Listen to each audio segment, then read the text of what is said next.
Hello, everybody. Welcome back to the Film Buds podcast. This is episode number 123, and my name is Henry. I'm Chloe. And we are coming at you remotely once again. Yes.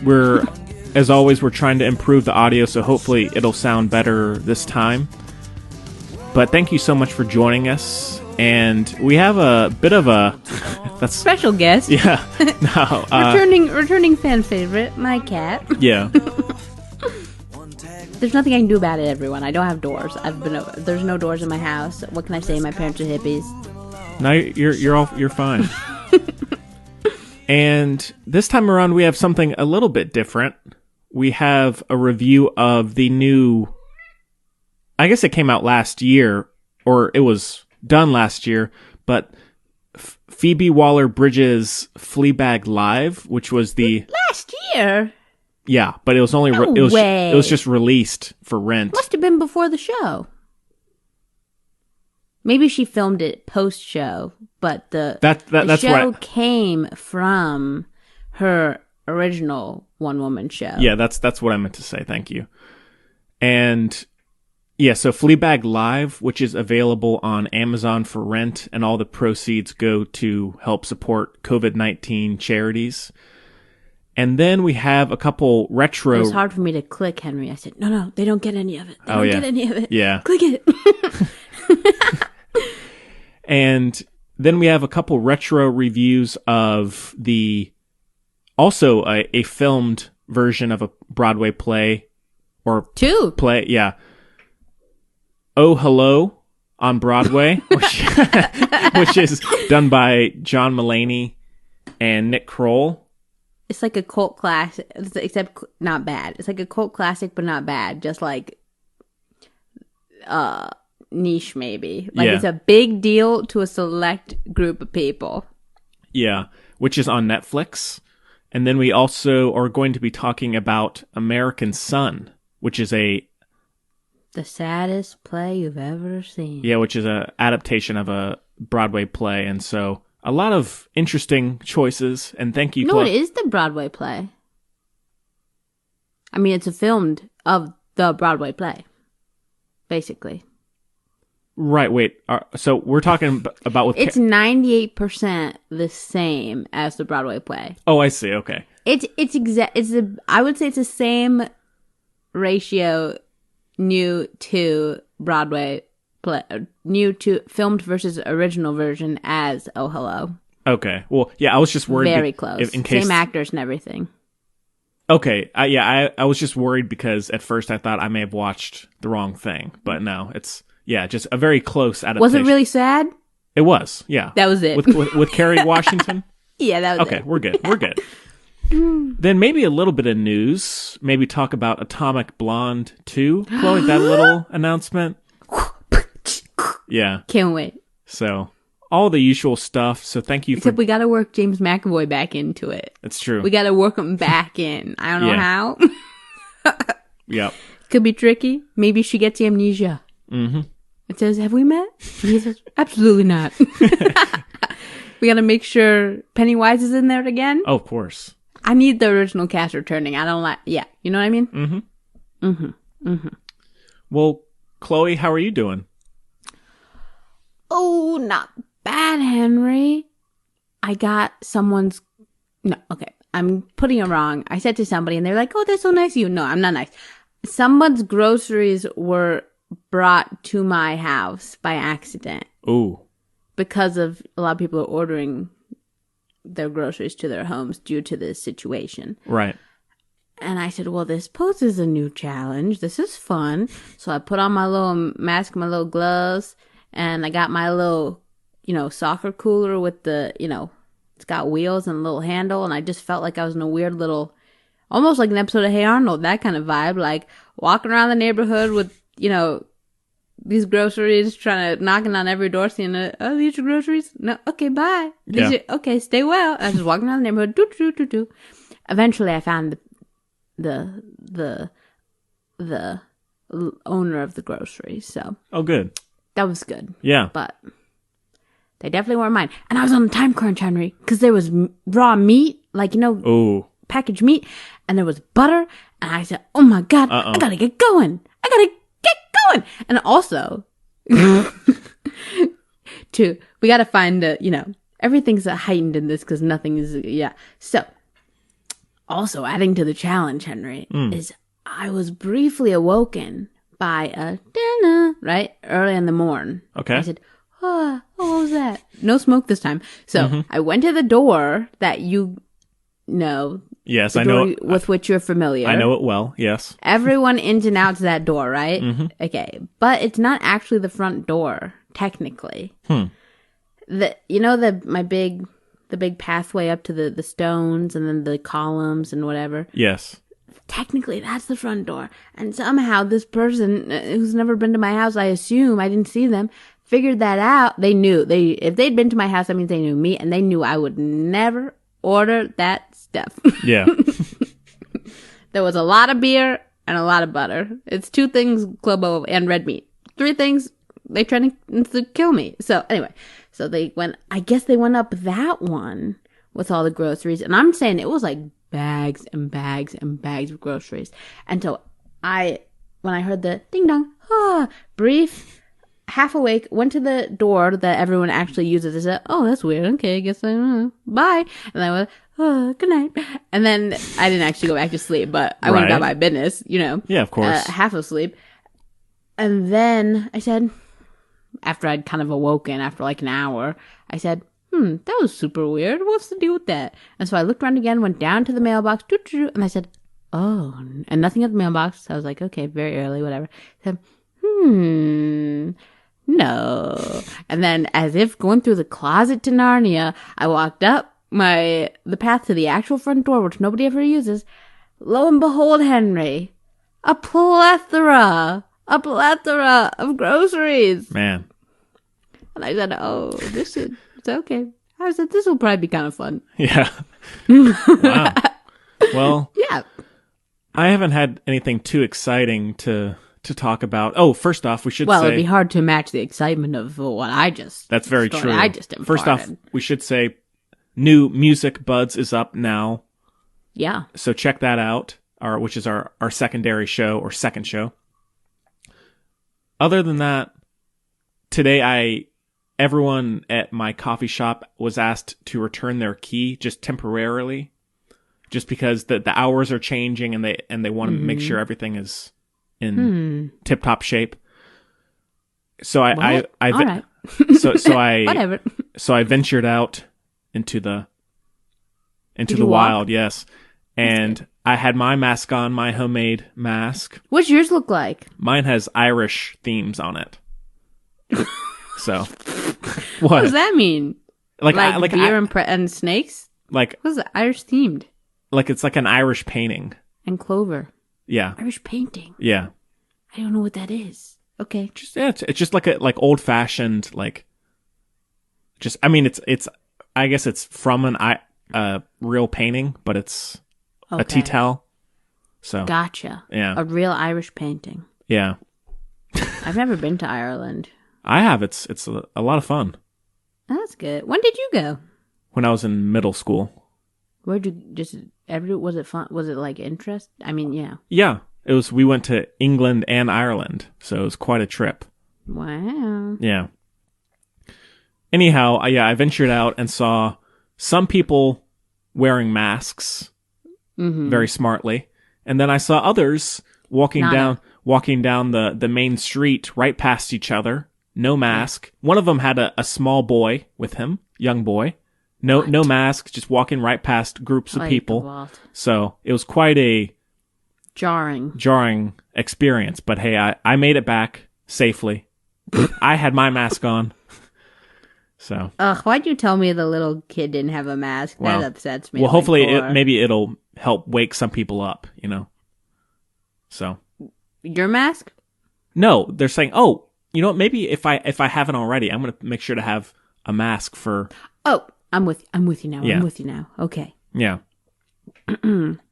I typed in Irish paintings, and it's just a bunch of green squares that are coming up. Maybe it's because my internet is slow, but.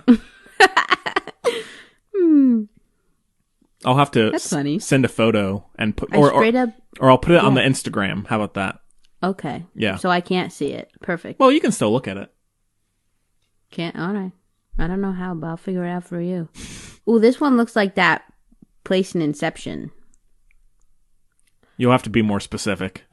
The cliff thing in Inception where nice. they come out of the water, but not in the James Bond kind of way. Right. Yeah. All right. Well. And also I've mentioned it recently, but there is a whole new line of FilmBuds merchandise on the filmbuds.com, including a new sticker that Chloe designed herself. Yeah. And some people have bought that already, so thanks. Yeah. No way. Yeah. And I also mentioned to Chloe, it's not up yet, but I am working on a hashtag listen at home hoodie, FilmBuds hoodie, that will be up there probably soon. And I'm going to try and do it to where all the donations will go right to charity for some kind of COVID-19 fundraiser. So keep an eye out for that. Should be up soon. All right. Well, Chloe, should we jump in? Yes. Cool. All right. Well, let's get into our first review, which is Fleabag Live. And we don't have a clip of the play, but I'll play a clip from the regular show just so you can get an idea in case you're unfamiliar. Make sure it's season 1. Oh, I will. Okay. So take a listen. You know that feeling when a guy you like sends you a text at 2 o'clock on a Tuesday night asking if he can come and find you? And then you open the door to him like you've almost forgotten he's coming over. Oh. Hi. Hey. Oh my god, definitely not. That does nothing for you. What? These are my clothes, Boo. I've been wearing these all day. It's really not that bad. It's really You got them all by the balls, causing waterfalls. How did you meet? She used to be our godmother. But then their parents split up. Mum died. You really are very good looking. Thank you. Very, Thank you. very. Thank you. It's been really nice to spend the day with a normal family. Okay, so Fleabag Live. Oh, God. Let's see. Stars Phoebe Waller-Bridge. Here we go. So I guess it's National Theater Live Fleabag. I guess that's how it is on IMDb. But it's directed by Vicky Jones and Tony Gretsch Smith. And it's written by Phoebe Waller-Bridge and also stars Phoebe Waller-Bridge. And the synopsis is a rip-roaring look at some sort of woman living her life. Okay, no, I need to start that over. That is absolute. Keep going. I love it. I'm not laughing at you. I'm laughing at the thing. No, I've completely butchered this. So, okay. A rip-roaring look at some sort of woman living her sort of life. With family and friendships under strain and a guinea pig cafe struggling to keep afloat, Fleabag suddenly finds herself with nothing to lose. What? Okay, I like it. Yeah. She finds herself with nothing to lose. Yeah. I don't know if... I want to know where they took that one from. Because that's totally different than all other IMDb things, I feel like. You know, that we have a history with hating the IMDb Yes. summaries here. Synopses. But Yeah. that one was particularly weirdly bad. Mm-hmm. And I feel like they wanted to sound like Phoebe Waller-Bridge would have written that, but I don't think she would have. Yeah. But I could be wrong, but I don't think so. Hashtag I doubt it. Tony Shalhoub, but... Yeah. All right, well, this has been turned into a major hit show that's on Amazon Prime right now. 2 seasons. And, yeah, with a third one coming soon, right? Or am I wrong there? Yeah. Maybe. I really don't know. Well, probably. Yeah, now, for me, I just watched the first season for the first time this past week. Before or after? Before. Oh, so you watch the thing, then you watch the stage thing, and that's where you're at. You don't know Hot Priest yet. No. Okay. I had heard a lot about the show, and Me. really liked... Yeah. And I really liked the first season of the series. It's so smart, and it humanizes the characters in such a real way, which I really appreciated. And Phoebe Waller-Bridge's writing voice I thought was very unique. Yeah. All of that I really, really liked. And I think with Fleabag Live, I liked it, but I prefer it in a TV form. For sure. I liked watching her do the solo performance, but if I had the choice, I think I would still stick with the show, because some of the humor works a little bit better when there's other people to bounce off of. Definitely. As well as the direction and editing can help. Mm-hmm. Steer you. Yeah. Yeah. So. Plus, you just have a lot more, because it's like it's hard exactly, because she's not a particularly likable character, and so you're spending an hour and a half with her as opposed to like a long time, far longer time. I guess Chloe can't do math. 6 times an hour. No, how long is the show? I don't know, about 6 hours probably, right? So there's 6 episodes. Yeah, 30 minutes each. So I think it's about 3 hours ish, maybe 3 and a half. Well, not if you watch it on half speed. That's true. Regardless, you're spending a lot more time with her in the TV show, so that makes things a bit easier, I think, when it's a more, I guess, realistic person. Which I like about it too. But well, Chloe, what's your background with Fleabag? Well, Henry, as you know, the thing I pride myself on more than anything else in the whole world, and you can back me up on this, for years I've been saying, watch Phoebe Waller-Bridge. Nobody knows who she is, but she's about to blow up. And I was right. I love being right. Also, I'm happy for her, but also I love being right. So, anyway, but I've watched like everything she's done. She's written other stuff too, which if you watch the other stuff, like she has a show called Crashing, for instance, she always gives herself like the bad person role, which is like a popular thing. I think a lot of writers do that. Right. But it's a wholly different. She's not like she's not Wes Anderson over here. You know what I mean? I'm trying to think of a better TV example, but she's not like she doesn't have her voice can change, can stay with her throughout different like motifs, if you will. Like Crashing's a totally different type of show. There's no like fourth wall breaking, that kind, which is a big thing in Fleabag. Like, you know what I mean?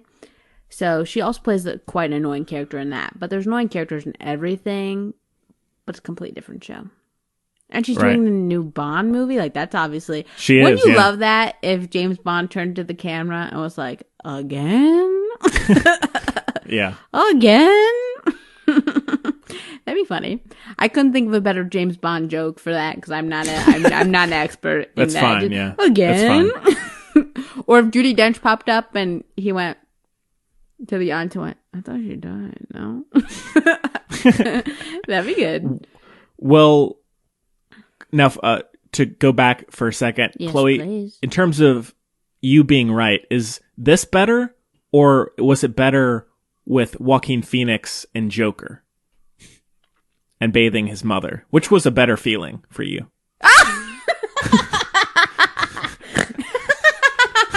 Well, Henry, that's a great question.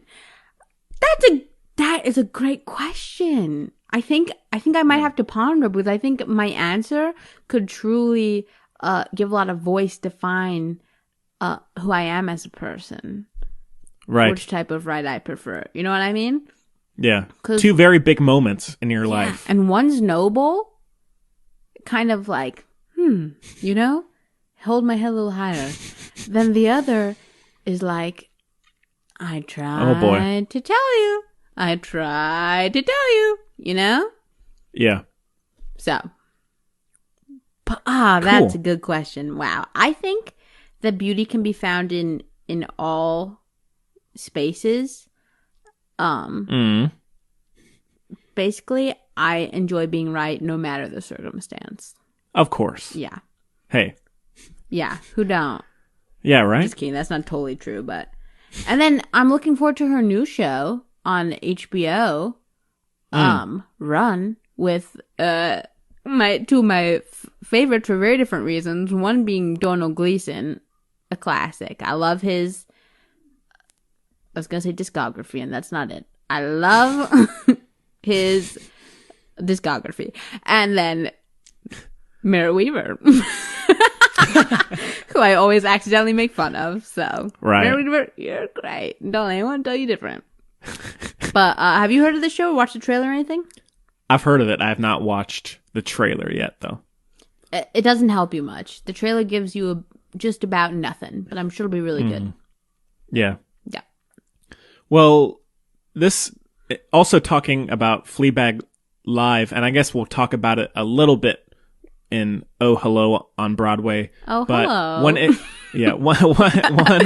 issue, as I'm sure many people might have, is watching a theater performance that's filmed isn't nearly as dynamic, engaging, or dynamic as watching it in person. So while I do like getting to see this play, it's like a weird limbo. Yeah, it still doesn't fully bring me in. That being said, she still works really well on her own. Absolutely. And the voiceovers or the narration going on around her, that works really well, which takes a lot of guts, because doing that one person play doesn't always work, or it could easily go wrong in a lot of ways. As we see in many TV shows. So they love to make jokes about bad one person plays, but yeah. Phoebe Waller-Bridge tells them all to suck it. But I'm a deep fan, so I was sad. I was like waiting to hear Hugh Dennis's voice, and it wasn't there. You know, that kind of thing. But I think, why am I blanking on? Oh, whatever. What's her name? My brain's telling me Bubbles. That's not her name. Best friend's name. I think best friend's voice was the same. Okay. Call me crazy. But pretty sure. Pretty sure it was the same guinea pig for both. Yeah. Well, talking about now going into the show, I didn't know anything about the death of the friend. Mm-hmm. So all of that was pretty eye-opening, but it was done really well, I thought. Oh, yeah. And you can see through her performance how much it eats her up, especially with how it plays out. Are you talking show or stage or both? More so the TV show. Okay.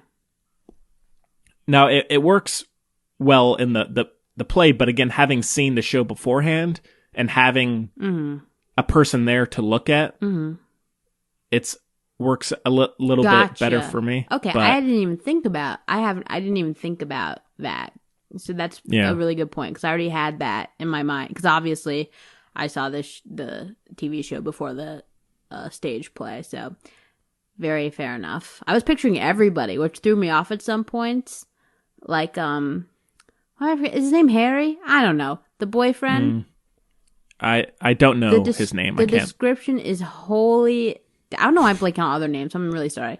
But the description of him in the play is wholly different from the TV show. It's like when you read a book and watch a movie or whatever. But it didn't really bother me. I kind of liked it. But yeah, I hadn't thought about that I already had that heuristic. Right. Those availability heuristics, if you will. So yeah, that definitely could make it not as good, I guess, if you haven't seen the TV show. Right. But I'm not mad about it. I wouldn't. But you're right. I don't know if I found it super. It definitely was not more entertaining or whatever as the show, for reasons you can imagine. Like we said, because you either have a play where it's like you're in the environment, like it's all a thing, right? Never to be done exactly the same way again, and all the people in the blah, blah, blah. And then you have a TV show which makes up for that with, like, you know, You can look over here, you can look over there, shots and beautiful and music and blah, blah, blah, blah, right? But then you're in this weird middle place, which is like, oh, this is cool. Like, for instance, I saw Rosencrantz and Guildenstern are dead, as we all know. Famously, I saw that performance on stage, and then they showed it and it was the new one with Daniel Radcliffe, etc. And then they showed it at one of our local movie theaters that likes to be artsy and stuff, and tickets were super expensive, but what can you do? And I saw it with my mom because I was like, Mama, look, this was like the best day of my life. I met one of my heroes, and look, and now we're watching this together. That's so beautiful. But obviously, the vibe was a lot different watching it on a screen than being there. But it was nice for other reasons, and it's just kind of one of those things. But also, if it's what you have afforded to you, then it's what you're going to watch. Like, it's really cool if you live in England, you can take a train, and they're a lot better over there about appreciating the arts and stuff. And I know there's some of it here, but it's just a totally different world. Like in England, you know, they do student shows, whatever, like constantly. So you can always get tickets for like $10 or whatever, which hopefully is accessible for, you know, seeing Harry Potter. But that's not why I went. That's not why you go, but you take my point.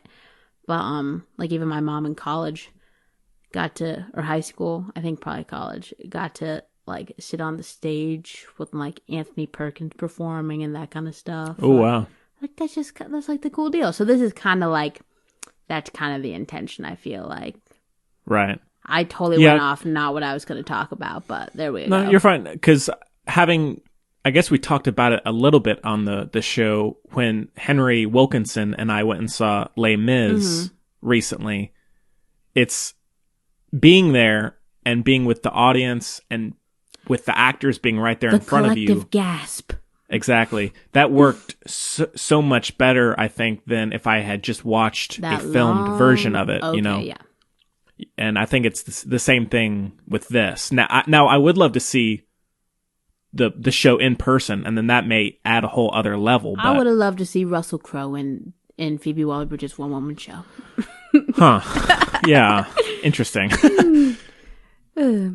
Anyhow, even just talking more about the show, I guess, all of the characters are... Oh, first off, Olivia Colman. Incredible. That's another one... That's another one I called a long time ago. I just want everyone, probably not in America. I called her in America, okay? Because I know Peep Show and stuff has been, I know she's been around, but for way before she got her Oscar, I said, one of my very favorite actresses is Olivia Colman. So underappreciated. And here she is, and that makes me happy. But yeah, she is amazing. Watch Broadchurch, everyone. Oh, yeah.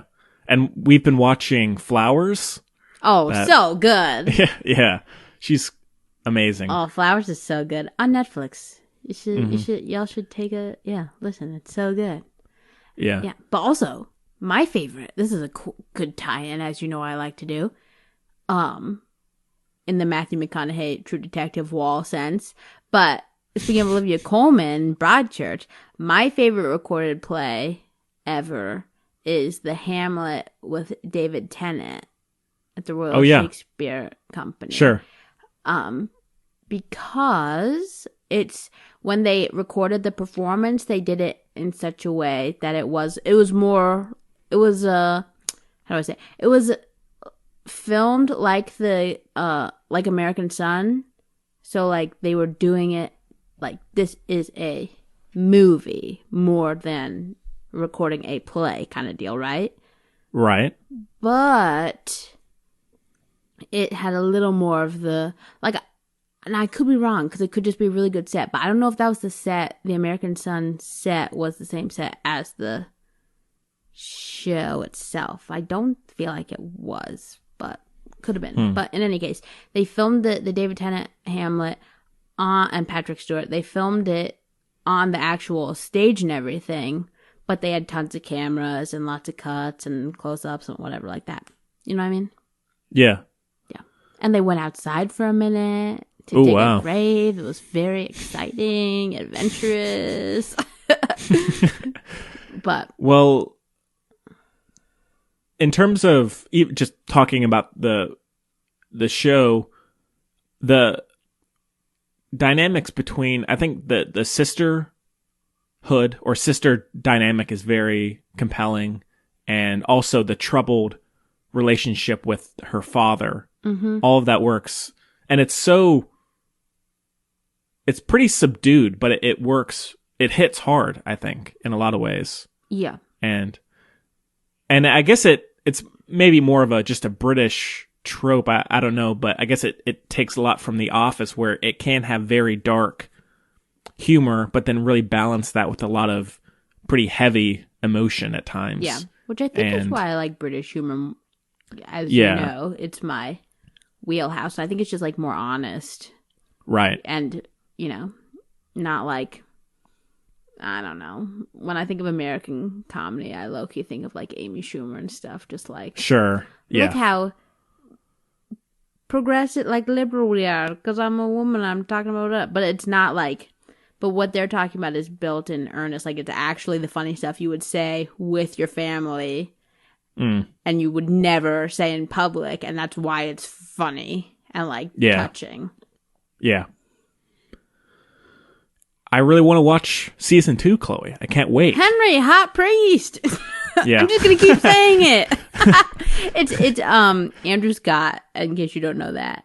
Oh, nice. Yeah. Okay, cool. It's very good. I happen to like season 2 way more than season 1, but it might just be because season 1 was like so sad, like so tragic. Season 2 is not as tragic, which I also really like. Right. Like, it's definitely the same show, but it's a new vibe. Mm-hmm. You know? New show, who dis? Yeah. No. The show. The old Fleabag can't come to the phone right now. Sure. I killed her, or because you killed her. I don't know what that. I don't know. Taylor Swift. I don't know. But yeah, season 2 is. I like season 2 more. The show plays in it plays comfortably within a genre, like a familiar feel and style, but it does its own thing. Very almost Greta Gerwig-esque. It kind of takes pieces from what you know and then goes off in a whole new direction. I can see that. Yeah, sure. That's true. Yeah. But again, and to say again, what I find so impressive about it is because it's very defined, but it's not all she does. Like I said, like exactly, like Crashing's really cute. Like, she has lots of little, and obviously we haven't seen the James Bond thing yet, but obviously it's not gonna be the same. So I find that really impressive that she can fit that all into each other, and I like that she has yet to name a character Phoebe, because I really don't like that. Like, that's just my own thing. Even like the Mindy Project, like. Oh, right, yeah. At least the Dick Van Dyke Show, they call it the Dick Van Dyke Show, but his name of the show is Rob Petrie. Somebody explain that to me. I don't know, but I prefer it. You know what I mean? You're also kind of limiting yourself. Like the show I really like, Miranda. Her name's Miranda. Now, you know what I mean?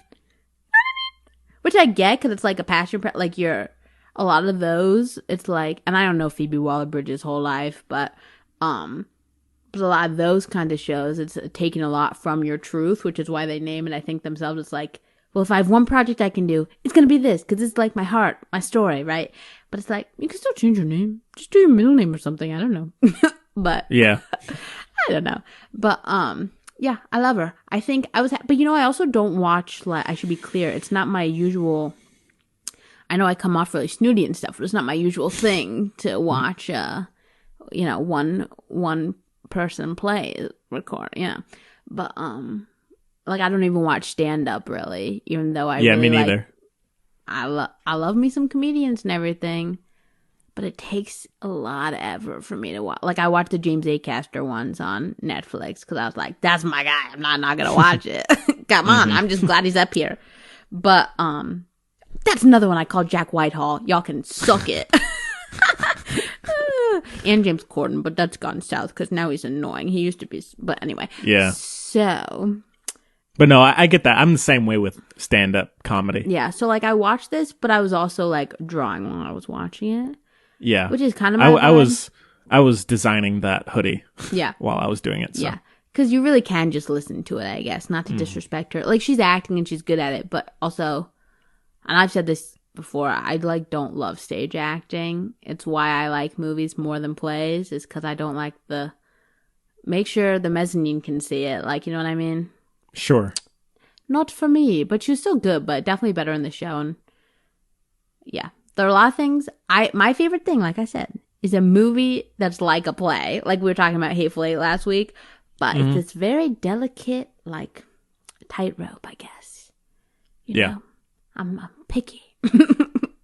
But I wasn't mad at it, and it also gave me. It was cool to see like the bones, because I've like read it, but I haven't seen it performed or heard the original. You know, obviously, and so it was cool to see like the bones of what became a show that I really liked. That then became like a phenomenon, which is really humble brag, but like a phenomenon, which is like really cool. So she done did that thing, and she done did it well. And I'm not mad I watched it. You know what I mean? Mm-hmm. But it was weird. It wasn't like if I hadn't seen the TV show and I hadn't really liked Phoebe Waller-Bridge or whatever, I don't think I would have been very satisfied, though, if I'm honest and really thinking about it. Yeah, that's fair enough. But I don't have that thing of like I was watching something and they made that horrible thing about like, oh, wait, that was Tiger King, dude, did something stupid. Louis Makes Louis sense. Theroux, you know Louis Theroux? Yeah. I love him to pieces. He did a little thing with Tiger King before it was cool, because Louis Theroux's my guy. And, you watched the Scientology thing of Louis Theroux, right? Oh, he did, my Scientology movie? Yep. Yeah, I love him. Yeah, he's a cool guy. Yeah. So, but he did a thing, and he was like, again, this is tangential, so if you want to do that little 30-second skip ahead thing, but but you can't do it. Sorry, Henry. But that's okay. But Louis Theroux was like, do you think they'd like? Why do you think they should be here, not in the wild, basically, right? And Joe Exotic was like, they can't miss them. They didn't know. And he was like, do you think a person in a wheelchair wants to walk? Like, I was like, what? But anyway, I guess I don't have my point there somewhere in there. If you look around and take away all the god awfulness of that statement, is but I don't have the opportunity to experience the play without my knowledge of the TV show. So I don't know if I would have liked it more or not. But I have that to compare to. I like the TV show more just because there's a lot more to it. But yeah. But I also agree. I haven't seen the TV show. I only watched the first season once. I watched the first season twice, but I only watched the first season once because it was like hard to watch. As funny as it is for some, it's very poignant, which I think is part of why it's so successful, I guess. But I only watched it once, and it was like years ago, like probably 3 years ago, maybe. So I can't remember it that well, but I can. But you take I'm done. Don't worry. Cut me off. Cut me off. Cut me off, Henry. You're fine. You're fine. She's losing it. All right. Well, out of 5, I'll go 4. It's a 4 for me. Okay, this is very specific. All right. Always is. Well, I guess so. Well, okay, so the first thing came to mind. You're at a restaurant and it's nice, and you're sitting outside and everything, right? And your waiter's like, fine, that is nice, right? Sure. And you're there. I'm there with my madre, who loves lemon in her water, right? Right. We don't ask for like lemon, like we don't ask for or whatever. And so it gets there, and you make sure to say, I don't need a straw, thank you, whatever. You get there, and it's a cold, nicely designed glass of water with ice on this temperate hot day, but there's no lemon slice for either of you. So it's still very satisfying, cool water and everything. Yeah, you know, and an easy to hold glass and everything. But there's just no lemon. There's no lemon slice. You know? None of that zest. No lemon slice. Yeah. Yeah. Cool.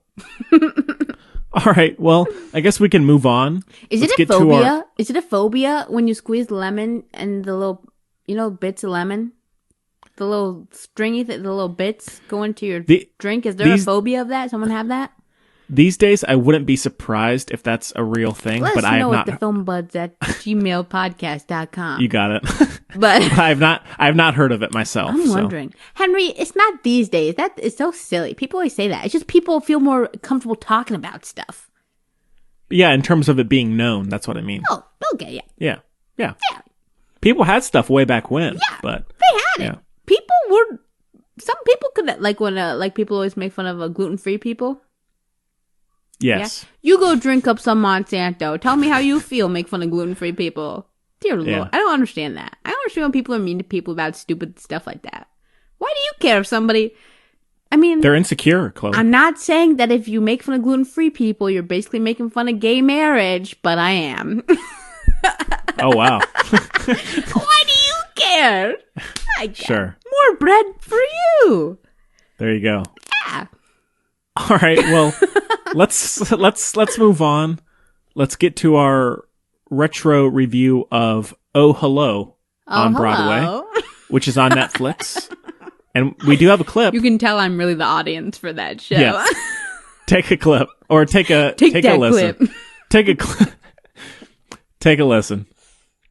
We love the great traditions of the theater, and that is why we plan to pay homage to them tonight. For example, the one-sided phone call. The one-sided phone call. This is very good. This is when a character makes a phone call, but they do it in a very stagey way where they repeat the phone call information to the other characters. First get a telephone no one would have in real life. Oh, hello. Then, please do way too much business with the phone. Really show the audience you've been working with the prop all week. And then, ladies and gentlemen, a one-sided phone call. Ravi, a melodramatic wash, please.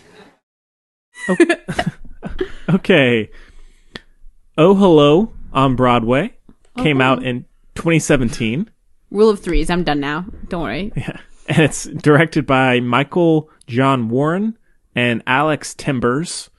And it's written by Nick Kroll and John Mulaney, and also stars Nick Kroll and John Mulaney, as well as a surprise guest. 2. Oh, yeah. Yeah, 2 surprise guests. How dare you? And, well, now this one, similar to Fleabag. Now, I had not even heard of Oh Hello before. So this whole... Henry, that makes one of us. So the Comedy Central show and then this Broadway play I had no knowledge of. So it was all new to me. Well, Chloe, you want to start off since you're more familiar with it? No. Okay. You go first. It's All also right, a well, podcast, you know. Shout yeah. out. Yeah. But listen to us instead. Yeah. We're more pleasant, crotchety old men than those two. So maybe with Henry. What's up? No, I was trying to think of how we could be them, but not really. I was saying one's a Jewish. But that was the end of the list. That was all I have. Okay. So This people think the Jewish one's kind of annoying, and people think John Mulaney is like adorable. So maybe it fits. Okay. The show, similar to Fleabag Live, at first when it started, I was a little You were hesitant, worried. hesitant, just because I didn't like being so distant from it all. Even if it was well performed, I felt like I wasn't really engaged in it. Yeah, and But they interact with the audience as well. Yeah.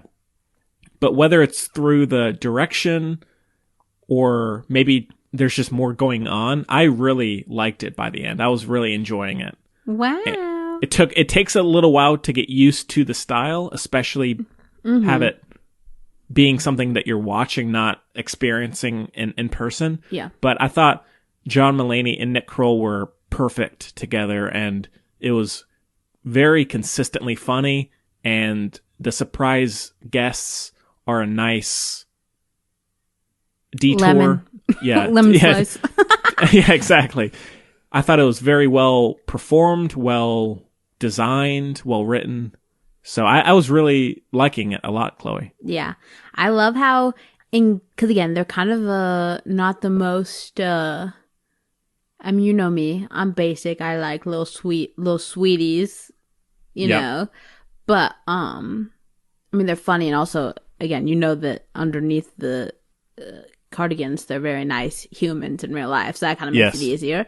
Because it's, what was I saying? It's like they're kind of like playing pretend, right? Whatever. I really like that kind of deal because I think there's something sweet, like an extra little piece of heart about it. But I also like how engaging it was. One, because like there's a little bit of interaction with the audience, even though you're not in the audience, but also it's like very meta.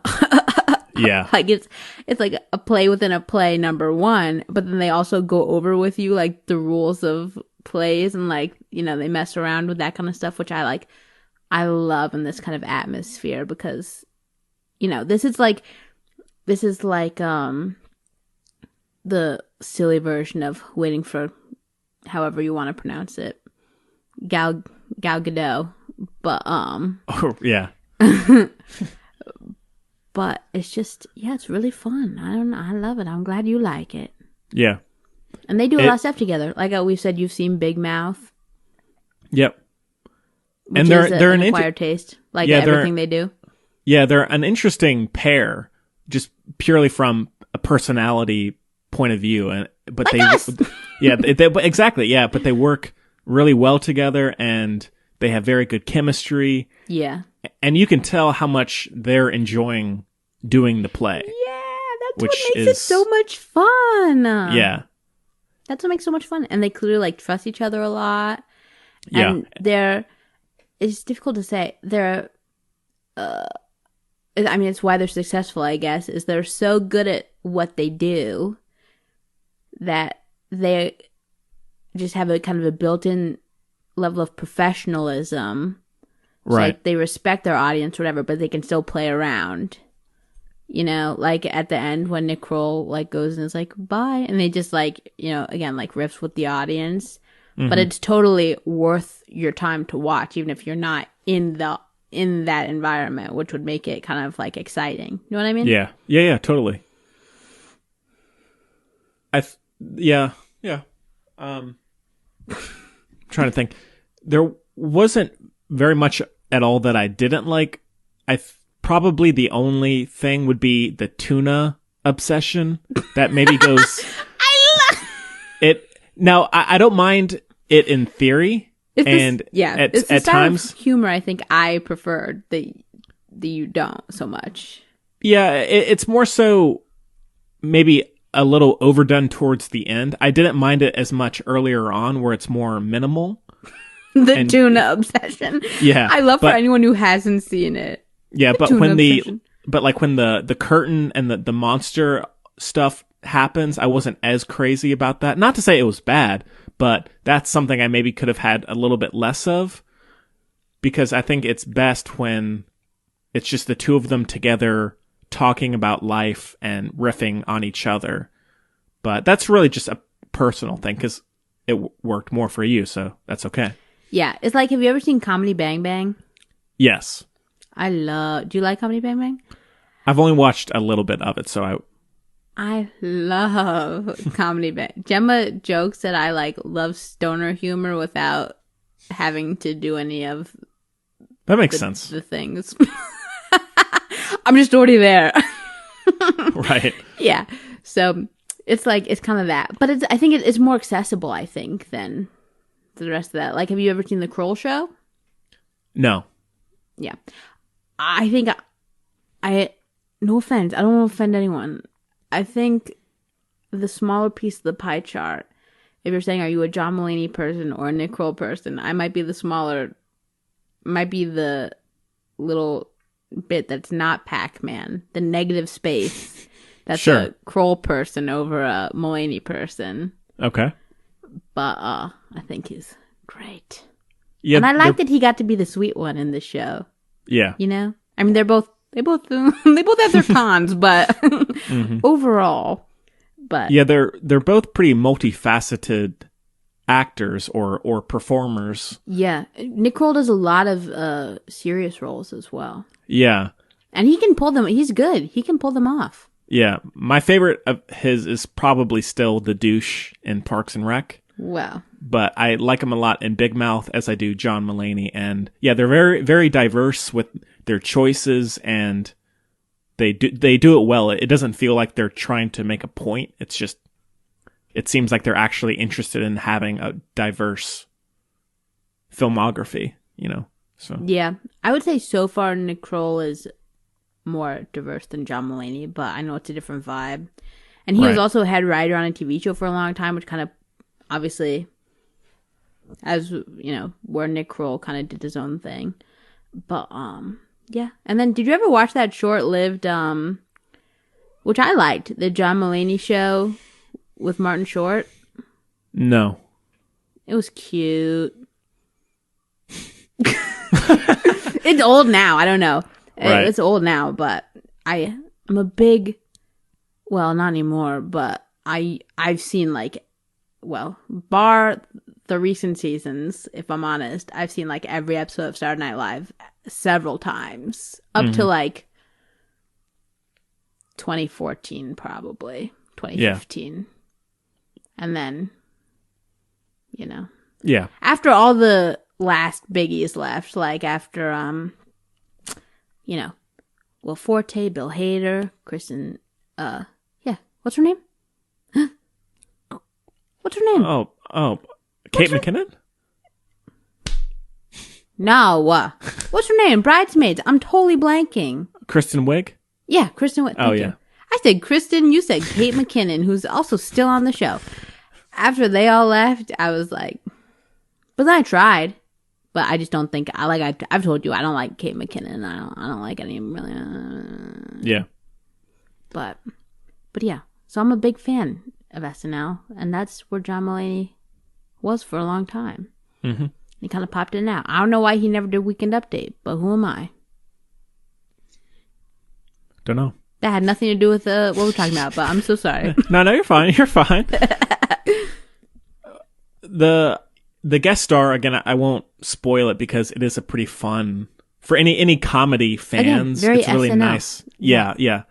And that section, purely from how much you can see Nick Kroll and John Mulaney loving who they're talking to. Yeah, the reverence. In that format is so great to watch. Exactly.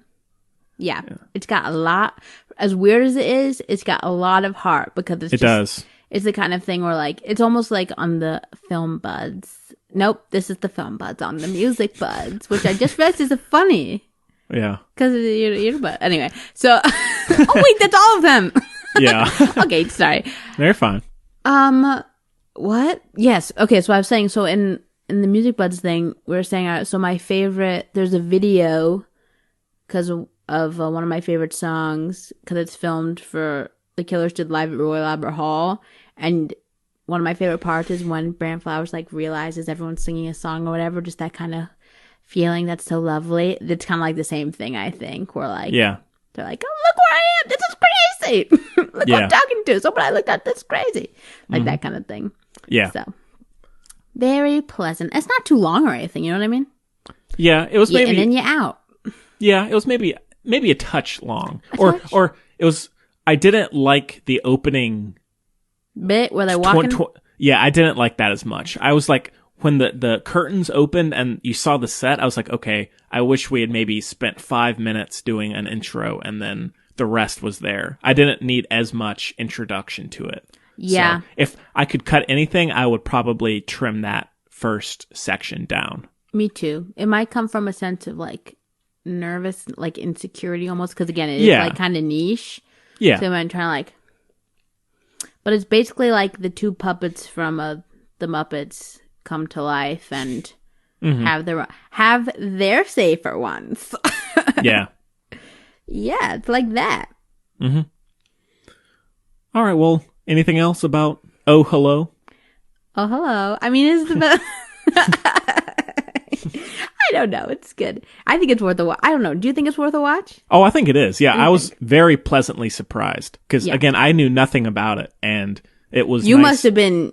That must have been a thing for you then. You must have said, "What the heck is she having me watch now?" Yeah. But it was okay, though. Again, these unconventional choices are what work. Wow. So that means that if you are someone who hasn't heard of it before, you can still enjoy it thoroughly. Yeah, I think you're either going to really like it or maybe not so much. Mm-hmm. Which is fine, too. Like, I can see it really grating on a lot of people. Oh, yeah, for sure. And they'll be like, what the heck is this stupidness? Yeah. But it's like, Henry, we're both big fans of the show Vicious, the PBS show. Yes. I don't know. Is it PBS? I don't know, whatever. The show Vicious, with Derek Jacobi and Sir Ian McKellen. Yeah. And also Ramsay from Game of Thrones. Mm-hmm. But sweet. And also, anyway, lots of good people are in it. But this is almost like that show on drugs that I've never done. Yeah, that's a good way of putting it. And not allegedly, I really haven't. But you know what I mean? Yeah, totally. All right, well... I got it. I got a better one. That All right. doesn't have anything to do with drugs. Okay, great. Because it's not really our whatever. But it's like if... What was the other thing? Oh, if Vicious had... It's all weird now. If you think about anything too much, it gets weird. But Vicious and what's that show everyone loves? Like Adventure Time and Rick and Morty. If those two were a little peanut butter and jelly in a sandwich, then you get Oh Hello. Sure. Yeah. Especially with tuna. The tuna. Yeah. Oh, totally. Yeah. All right. Well, out of 5, Chloe, I'll go 4.5. Yeah, it's like, yeah, 4. Yeah, and since these days people are stuck at home and it's on Netflix, you should give it a watch. You know, you may love it. Yeah, worth a shot. Why not? Worth it. Yeah. All right. Well. Yeah. All right. Well, cut me off. Let's get into our last review, which is American Son from 2019, and we do have a clip as well, so take a listen. My son never came home. Look, I'm sure that he's going to turn up. First name? Jamal, Jamal. Does he have any distinguishing scars, tattoos, gold teeth? Does he go by any street names? He doesn't have a street name. There was an incident. What does that mean? Further information needs to go through Lieutenant Stokes. I don't know him personally. They told me that he's been paged to come down here immediately. I want to know now. Man, I'm glad you're here. She went from like 0 to ghetto and nothing flat. It's okay. Everything's gonna be fine. Where's our son? Okay, well, American Son came out in 2019. Late 2019, and is also on Netflix. It's directed by Kenny Leon, stars Kerry Washington, Stephen Pascal, Jeremy Jordan, and Eugene Lee. And the synopsis is an estranged couple reunite in a Florida police station to help find their missing son. Well, Chloe, you knew more about this as before than I did, or as with the others. So, what's your background with? I forced you to watch it. Is the short of that? Well, I didn't mind. I'm always up for something new. So. Yeah. Yes. Well, I knew about the play because I keep up with such things, I guess. Because usually when I'm fortunate enough to have the opportunity to go to New York, I like to try to go to a play, and you have to plan ahead because I do it the cheap ways usually, which take a lot of time. Sure, but or a lot of planning rather, because you have to go this. There's 2 places you can go if anyone's trying to get Broadway tickets for cheap. My friend Allison really clued me in on this. There's one place where you go, and it's like. That's the place everyone got, like Times Square, whatever. Everyone go to. But then there's another place in the middle of nowhere where it's just this little thing. It says, yes, what would you like? It's like, oh my God. You're like, thank you. And there's like never anyone there. It's very weird. So anyway, and they have the same amount. They have the same stuff, but like one is like, and then the other one maybe is for like New York. Maybe I shouldn't have let that out of the bag, but you're all welcome. Yeah, inside scoop. Yeah, I don't know the address or the location in any way, except that it's near a lot of office buildings and a Starbucks. Oh, that's. So I'm sure most New Yorkers will know exactly where that is. Yes. Well, the New Yorkers, I'm sure already know about it. This is for plebs like us. Yeah. But in any case, so I knew about the play, and I was like, oh, that's sad, but I'm sure it's gonna be good. And I really like Kerry Washington. I think she's amazing. I never watched Scandal, so I can't jump on that train. But yeah. Loved her in Psych and everything else I saw her in after that. Django, of course. She's really good. She's really, really, really good. But I heard Scandal was a stupid show, or at least a lot of people love it. So I'm sorry if I just offended you, but a show that I would not enjoy personally is what I took away from what I saw, but and also what I was told by people who knew both of the show and myself. So anyway, so I was like, okay, this is gonna be good because Kerry Washington did it. I trust her taste. Also important content, whatever. And then I said, oh my god, because it was recommended to me because of other stuff I watch, I guess.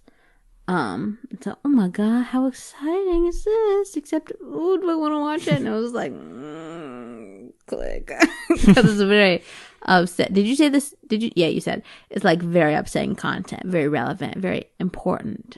Right. And then I watched the movie, as did you, and I did. I thought it was extremely well done, and I hope it's not taken for granted. Like, I don't know how many people are gonna watch it on Netflix, because again, like, I don't know, freaking self-care, whatever. People don't want to watch upsetting stuff, even if it's very helpful. Because it's very enlightening, even if you are, my intention always is to stay informed, as to be as helpful in furthering the societal journey to justice. Yes. And obviously, globally, and also in America specifically, and we're in the South, Henry. Yes, as we've we are. Noted, like at my school, far more Klans kids, as we called them, than Jews, for instance. Like, so we kind of, but this allows you into, you hear conversations that I've never heard personally, because obviously, well, not obviously, but to you, obviously, but I'm not, like, both my parents are Jewish and from New York or whatever. Like, I don't have the firsthand experience of, an African-American person, as much as I hope I can empathize or, sympathize. Empathize in some ways, sympathize in others. But, it's nice. I am grateful for the opportunity to experience it. And it's also really well done, so it's like compelling, which again, as I always say, I think is the best kind of filmmaking. It's when it's, is a good movie, but also imparts a lot of important information and feeling, and not a punch you in the face, you suck kind of way, Yeah. Well, no, I mean, that's, yeah. To start with. Good way to put it. Yeah, it reminded me of one of my favorite books is Native Son by Richard Wright, and a lot of people don't like it because... Don't get me going. I know I picked a thing that's a very political, even though it shouldn't be political because it's human rights, but here we are. So, it's okay. The thing I like about Native Son that a lot of people don't is the main character. Richard Wright is one of, I think, the greatest American writers. But one of the things about the book is it centers around, the big theme of the book is being, Black in America, and this book was written a long time ago. Unfortunately, it holds up very well. But what I liked about it the most is they didn't make him the main character. They didn't make him like a saint who was mistreated or whatever, you know. He's not like a, you know, Jesus or somebody, you know, who's apparently like perfect, and then they're done wrong, and like, oh, society's so how could we, right? Like, he's a kid, first of all, so you know that, but he makes big mistakes. But the book highlights, and the book is far more extreme. Like, if you listen to 2 seconds of the show, you know who I voted for. So I think having marijuana possession should not be an illegal thing by any means. But I'm talking about drugs a lot in this episode. You know what? That's okay. That's all right, Chloe. We're here for you. Thank you. But as someone who's never intentionally taken part, I obviously still appreciate the deep. You just gotta read, people. Okay, you gotta read. Chloe, you're like Leslie Knope with the really good brownie. You know, there's no pot in it. That happened to me. Oh yeah, that's what I was saying. That was Makes the one sense. time it happened to me. That is what happened. Yes. So anyway, that's really funny. That's yeah. So hashtag relatable. So in any case, so Native Son, far more dramatic, but it's the same ideas that I really appreciate in a story. And almost like we were talking about with Fleabag, is I think a story is so much more meaningful when it's real people and you truly have to contemplate, like, I know these people, or I am these people, or this kind of thing could happen to me, whatever. Like, I pissed somebody off because I said to them, like, I know you smoke marijuana and that is illegal, and you've probably never, ever worried about getting pulled over and getting shot because they're white or whatever. And I was like, so if you're not voting for who I'm voting for, then you need to just think about yourself, make a decision one way or the other. You know what I mean? Right. And so I think I'm really going for it. But it's okay. What I'm saying is a dynamic, true story is what brings things up, makes you think about things. You know what I mean? Mm-hmm. Yeah, and there's so much to it. There's nuance to everything. Nothing is, oh God, no pun intended. Everything is so deep. It's not everything. Things aren't black and white, right? Mm-hmm. And so that's what I really most appreciated about this piece. Again, much less dramatic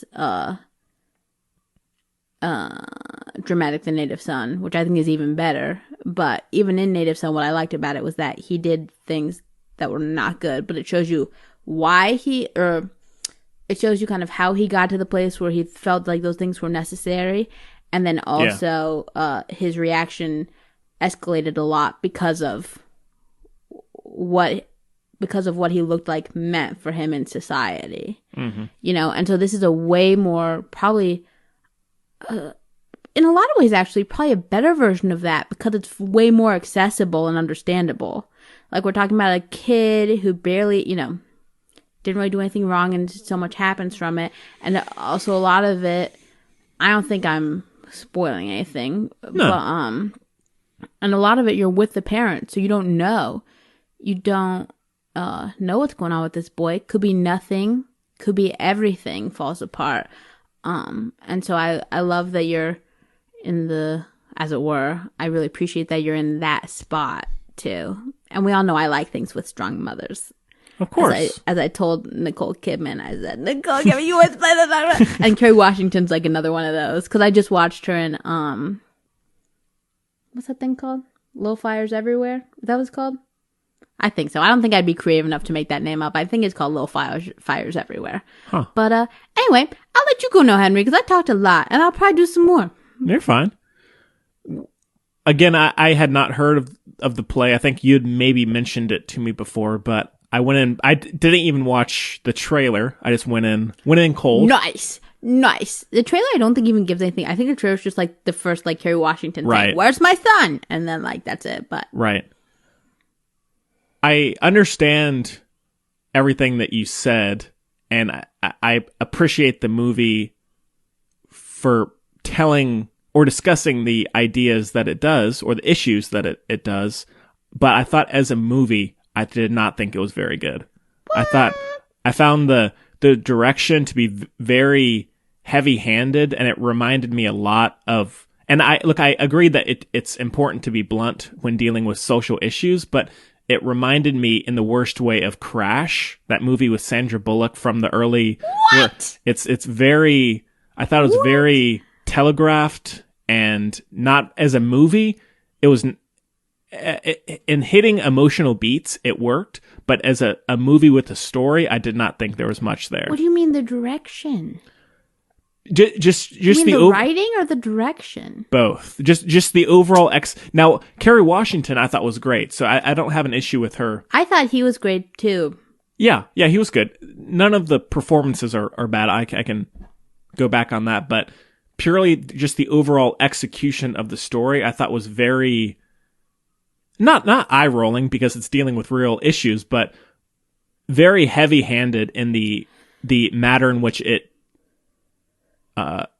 showed that, and I thought it was. I don't see that. I don't know what you mean by that. Just the writing and the dialogue and how it presents these like. But that's all true. And I don't want to go into spoilers, but the way the characters interact is heightened for reasons that they explain in the piece. So the reason that a lot of stuff comes up makes sense because of the level of interaction those two characters had prior to this moment in time. Right. Also, yeah. And it's more so just, I thought it was very telegraphed with how it presents things. Like when you have after the discussions towards the beginning with the police officer and Kerry Washington about him asking if the son has any gold teeth or tattoos. Yeah. Not that I had an issue with that, but then, it gets into the relationship with the father, and of course Kerry Washington is treated very, very differently. But right when the husband pops up, he's this white FBI agent, and of course the police officer treats him with like the utmost respect, which again, I'm not saying that doesn't happen. It's totally true. I agree completely, but I thought how that was directed was very overly on the nose to where it was not at all effective. I thought the ideas were there, but there's nothing that the execution was doing to make me really get invested other than having them be real issues. I thought the heavy-handedness and the bluntness was too much at times for the presentation. Well, some see as heavy-handed based on their experience, others see as pretty realistic. I don't. It's no, and again, I don't think it's. I could see this happening right outside, our door. I'm not saying that it doesn't happen that way, but through that direction, it felt very calculated, but too heavy. And they were trying to fit in everything that could happen into this one scenario. Yeah, and it wasn't doing it in a real. I think from a theatrical perspective, I think it would work so much better because you're there in the room, you're seeing it happen. But from a cinematic standpoint, I thought it was very inert and too on the nose to where it became. I don't want to say cliched because again, it's a real issue, but how the direction was done felt cliched, even though it shouldn't feel that way. So I thought there could have been a way that would have been more subdued and less like beating you over the head, where a theater production would work better for communicating this story. So I don't think I needed to see it in the way that it's done as a film. I would say that. No, I don't think it's a terrible movie by any means. It's just that it was really lacking something for me from watching it as a movie. Also, why does it say at the beginning a television event? That just makes me think even they probably did it on TV. Yeah, but but I feel like that makes it okay. So this is a TV movie version, and it just makes it cheapens it a little bit. I don't see why they needed to have that in there. I mean, they maybe should have edited it out. It might have been for TV originally, and I think it because it is Netflix, so well, yeah, but Netflix procures like a tons of like in England again. Oh, I and think oh they're a yeah, lot I'm better not about communicating their art. They play movies on. I mean, they play plays on TV a lot as like that kind of thing, and they're way better about kind of like allowing this to the community as opposed to in America, for instance. I think Broadway is seen as like this like right Torah, either like plays like this one are for like the hoity-toity whatever, which I hate that's like kind of true sometimes, and then the other one is like, if I'm in New York I have to see what came to mind was Cats, which is a little bad now, like Wicked, like I have to go see it. I don't even know if I don't know, freaking SpongeBob, that's closed, I know that, sorry right y'all. But you take my point. The reasoning for having it in there makes sense, since it was not a original Netflix movie at first. But if it had, like, if that had been put at the beginning of a 4 or 5 hour series, that would be one thing. But doing it an hour and a half long film, I think that it makes it feel less substantial, even though it should not be. Like, when it's dealing with a real issue, saying it's like a television event makes it, I don't know. And again, I don't mean to get hung up on that, because that's not a big thing at all that I had with the movie. I'm like, to me, it did not feel very substantial from a cinematic standpoint. Sure. Thematically, sure, but everything else, not so much. I think it's important not to hold movies which themes such as this to a higher standard, because they have that like it shouldn't be a niche thing to think about. This should not be like a niche place of the art form where you're forced to pay attention to other walks of life, because that's kind of like what movies were started as, kind of. Right. Like, escapism is real too, but I don't think it should be like, have to be like, and that's a problem. Like, I don't think it should, there's the air of, again, like I said, like the hoity-toity plays, and like at the Chelsea with the Florida Project, all those, you know, upper middle class, upper class, like people were so uncomfortable watching the Florida Project that they like walked out or whatever, and they communicated basically like that was the case and stuff. And so like I think that's a thing to overcome, putting things like this that deal with like that point out social, political, economic, you know, it all intersect, like things about society that need to change, putting them in their own little box, I think can be like trivializing or even like fetishizing an issue, which like Get Out kind of highlighted by the whole like bingo, you know, they like like, oh wow, like you're black, that's so great, like it's the same thing kind of deal.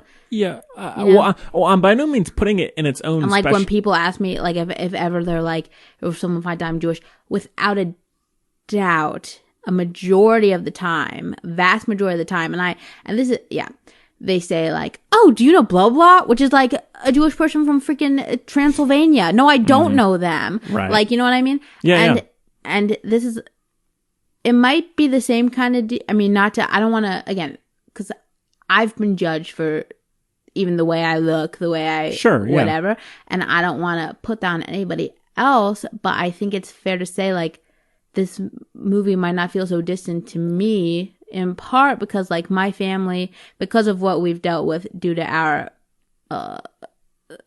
minority factors, whatever, we talk about it a lot. Like, we talk about, like, God, imagine, because a big thing, I think I talked about this a lot with Black Klansmen, like, the Jewish struggle put on us, frankly, is similar to, I think, the African American, at least, struggle, except like Jews can hide usually, like that's a thing. Like we all know that's a thing, or at least Jewish people know that's a thing because we've had to before. Like a you know, little blonde Jews were taken in by families during the Holocaust, and like little brown haired Jews weren't, because they're like, well, they're gonna find out. But if you're blonde, apparently it means you can't be Jewish. So yeah, come on in, like that kind of thing. So it's a little more, maybe I've had those, you know,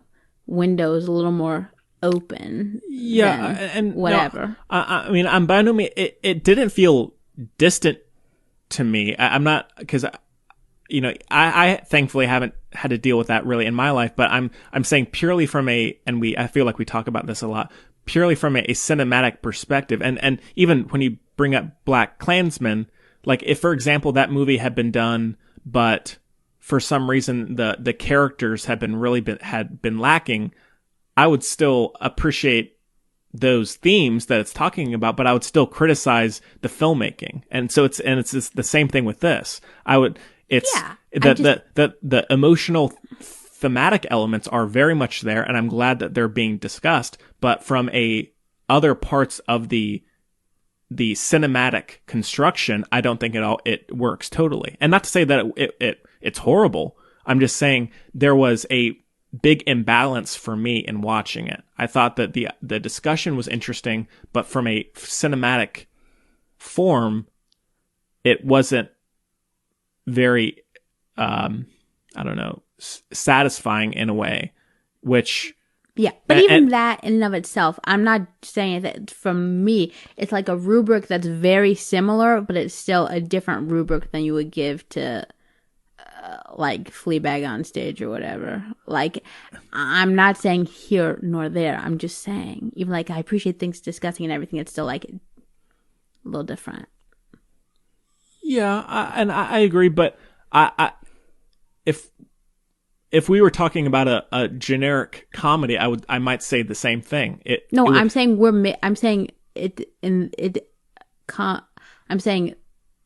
the rubric should not be different. Oh, okay, yeah. It is. Right, okay, I don't think it should be, but I think it come off that way when, yeah. Right, yeah, okay. And no, I don't think anyone should give themselves a pat on the back for watching this movie. No. But I think everyone should watch it. So it's a bit of a weird little catch-22, but yeah, it's still worth a watch because again, it does talk about pretty weighty issues going on, and that I have the utmost respect for it. But I think it's also the acting's also really good and stuff. Like I don't think it's the same thing. Like, I don't think, the only example I can think about off the top of my head is, like, I'm not going to vote for a woman president because I'm a feminist. Like, it's not, you know what I mean? So it's not like I'm going to watch this movie because I care about social justice issues. Exactly. Okay, yeah.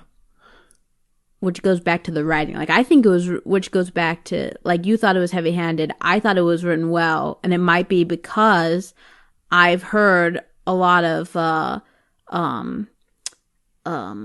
adjacent things, if not a lot of the same things, whereas maybe those things sort of more distant to you, which is no fault of anyone except perhaps the writing, because if it doesn't reach as wide an audience, it's obviously not as successful a piece, given what the intentions of the piece appear to be. Yeah, it feels as though it was just, as you may have said, it was just taken directly from the play, and I feel as though if I had been watching it in person in a theater production with that same writing, it would work so much more because that whole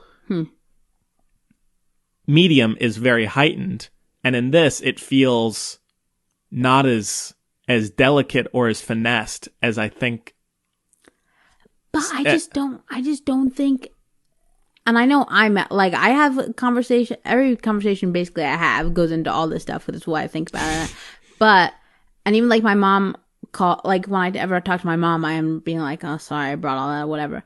But like, I tend to, and even my sister gets mad at me for like being loud in public or whatever. But like, I think that this kind of, I don't think it was heightened. I think it's realistic, at least, and maybe it's down to personality type too, along with everything else. Because, a person is not just their struggles, right? So, like, Kerry Washington, for example, she was like a lot, but that is exactly how I am. So maybe it's also like that kind of thing of relating. Like, I know I'd be exactly like she was in that position, if not more. But like going off about the history and where everything comes from. Like, I think that's totally fair because it's how we got here. And that's why it's so frustrating. Because it's like, you're surrounded by it. You pretend to know about it. You're still not listening to me. Like, you just don't get it.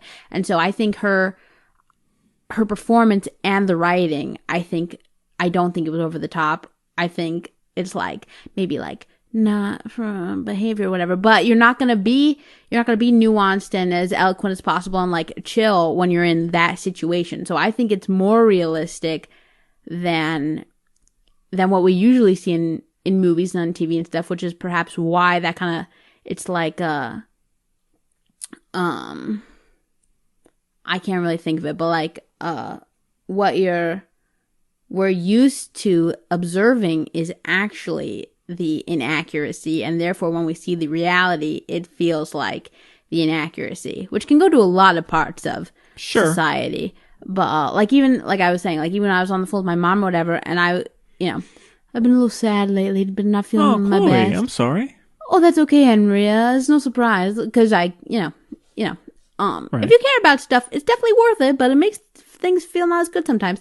But especially, I work with kids a lot and everything, and that's how I feel like I'm doing my part, kind of whatever. Yeah. But obviously, given the circumstances, I feel like I can't do that as much because I can't. And so my mom knows I've been kind of dealing with that, and apparently she was talking to one of her neighbors. Don't worry, safe to whatever. She and one of her neighbors were talking, and apparently her neighbor read an article, which I've seen a bunch, that's like, oh, don't worry, nobody's doing stuff during quarantine. Like, we're all just, you're allowed to be upset. You don't have to, like, quarantine isn't a time to be productive or whatever like that. And this might be a hot take, but my mom obviously told me that to help me, like, feel better about not feeling productive or whatever, right? But, and politely, relatively, but I told my mom, I was like, no offense. I was like, but that's the most, like, white privilege thing you can say. And I was like, not even white. I was like, I don't mean white privilege is like white people, whatever, but it's just an expression that maybe isn't the best. Like, feminism isn't the best word for that, maybe, for gender equality. But it's just like a very classist, like, look at it, because like, oh, great, like, you have the time to. So basically, my mom just said, what my point is here is my mom just presented this kind of kind offering, whatever, but it turned in me because of where I am, where everything is, and how I am anyway, like Kerry Washington's character, perhaps, based on what we've experienced, maybe, but also just who we are. Like, it turned on me like, it's so, like, no, you shouldn't. Everyone needs to take time for themselves, whatever, just to be healthy humans and do their best work in mental health and everything. But you can't just say, oh, it's quarantine, I guess that means I shouldn't do it, because, like, congratulations, like, what a luxury. Like, a bunch of people can't literally afford to have that. So no, this situation does not insinuate that allowance, but a lot of people don't think about that because they haven't experienced anything along those lines, which kind of gets to my point, is that, and it all builds up, like, it all bubbles. So maybe that's why I could feel where she was coming from a little more. Like, the whole idea of self-care, it's because you have a good medical care and you don't relate maybe therapy, whatever, as the self-care that it is. So you add on this, because it's just always there, whatever. So you add these extra little flourishes, the bubble baths and stuff. When, like, to a lot of people, self-care would be going to therapy because it's not an easily afforded thing. You know what I mean? Yeah. So hello. Hello. I mean, I think that if only this movie had more tuna fish, Right. Now, more so. And now I completely get that, and I didn't really have as much an issue with how Kerry Washington's character acts, because again, it's her son is missing, and which is also the writing, yeah. But I don't know it, and now I'm not by no means trying to say that having big ideas discussed given to me is something I don't want, because that's not the case at all. But the way that it was done, it made the ideas feel preachy rather than an effective form of discussion. It made it feel like it was. What felt preachy? Just just how it was filmed, how just the writing in.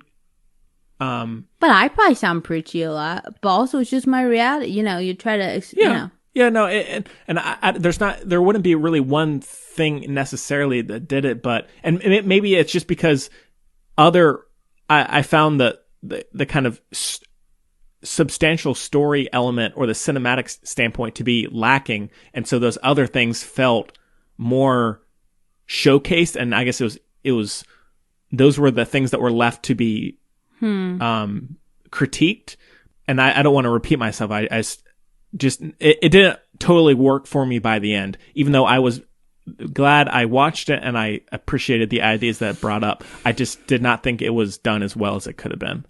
Right. So that's all.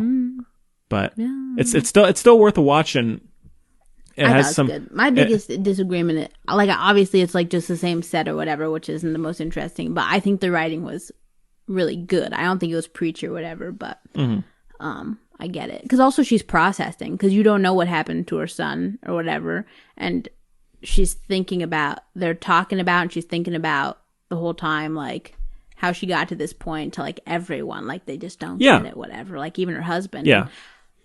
And I thought her... But I really liked the dynamics, and again, I think you get to experience a lot of stuff that you wouldn't even by, like, reading, whatever, like the conversation between Kerry Washington and whatever he was, the dude who comes in later. You know, and it made me so mad. But like, it made her mad. But yeah, I thought her character and her writing was probably the best. Okay. I just found a lot of the other characters to be not up to that level. It's almost in talking about the writing, it's not the same thing at all in a lot of ways, but it's almost how I would compare Aaron Sorkin's writing from something like The Social Network compared to The Newsroom. The Newsroom is so didactic and on the nose.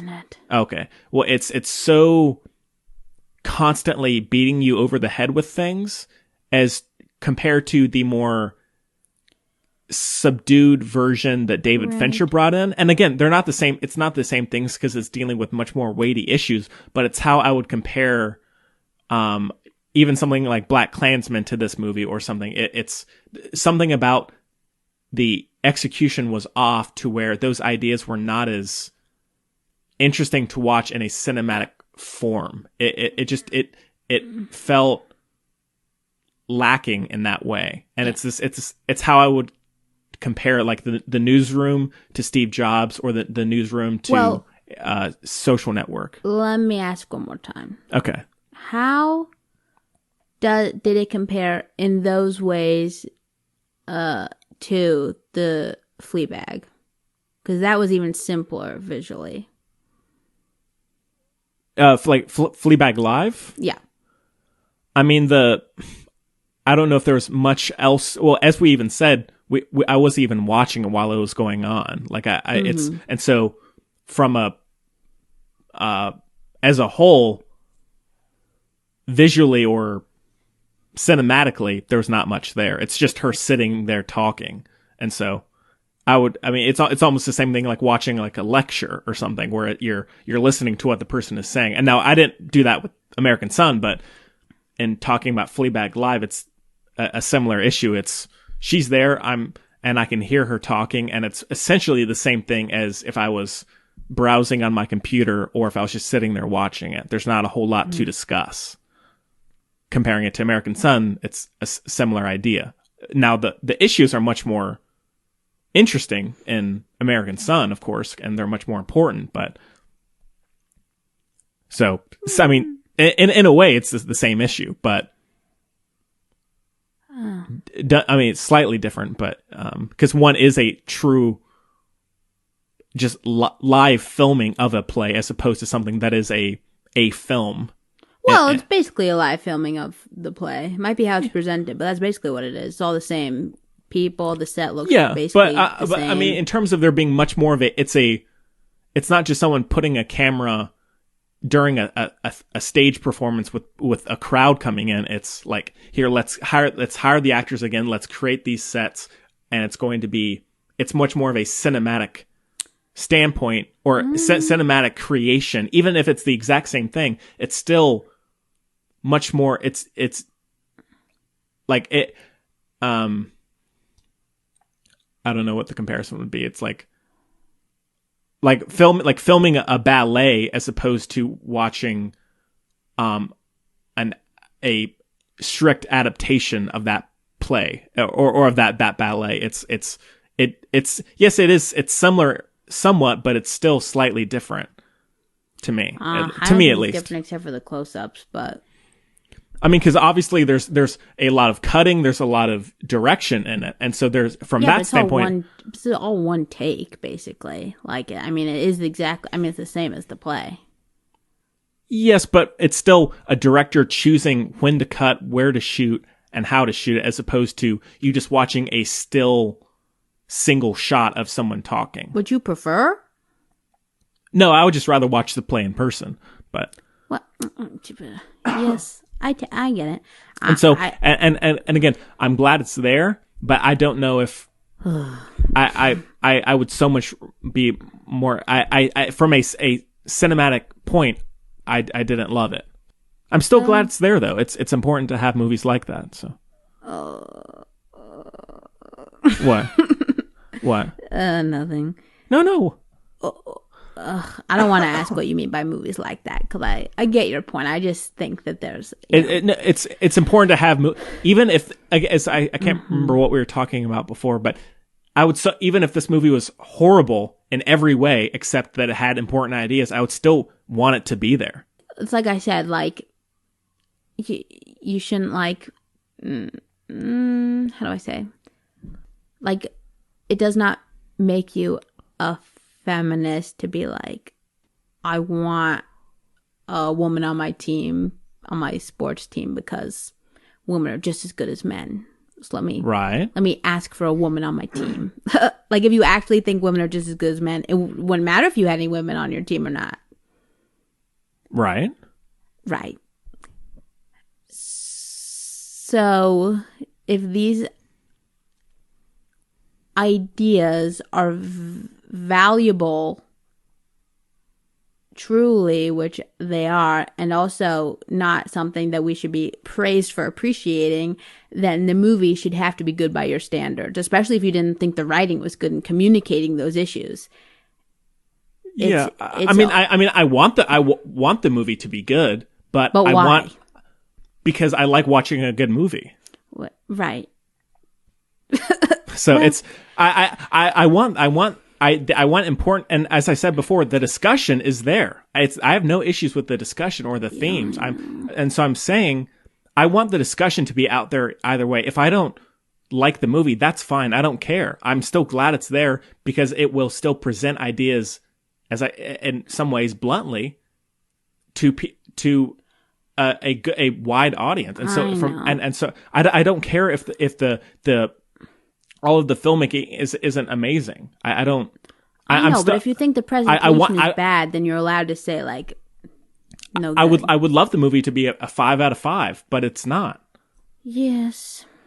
It's. I think part of why you didn't like it is totally separately. It's just because you're viewing it, you're thinking of it as a movie as opposed to like, Phoebe Waller-Bridge's thing, where in fact it's like this weird kind of hybrid that's accessible, whereas a play is not accessible. Mm-hmm. So I think if you go into it like, okay, I'm gonna watch this, it's kind of like, it is what it is, and I'm gonna watch it because the content I find interesting, I like the actors or whatever.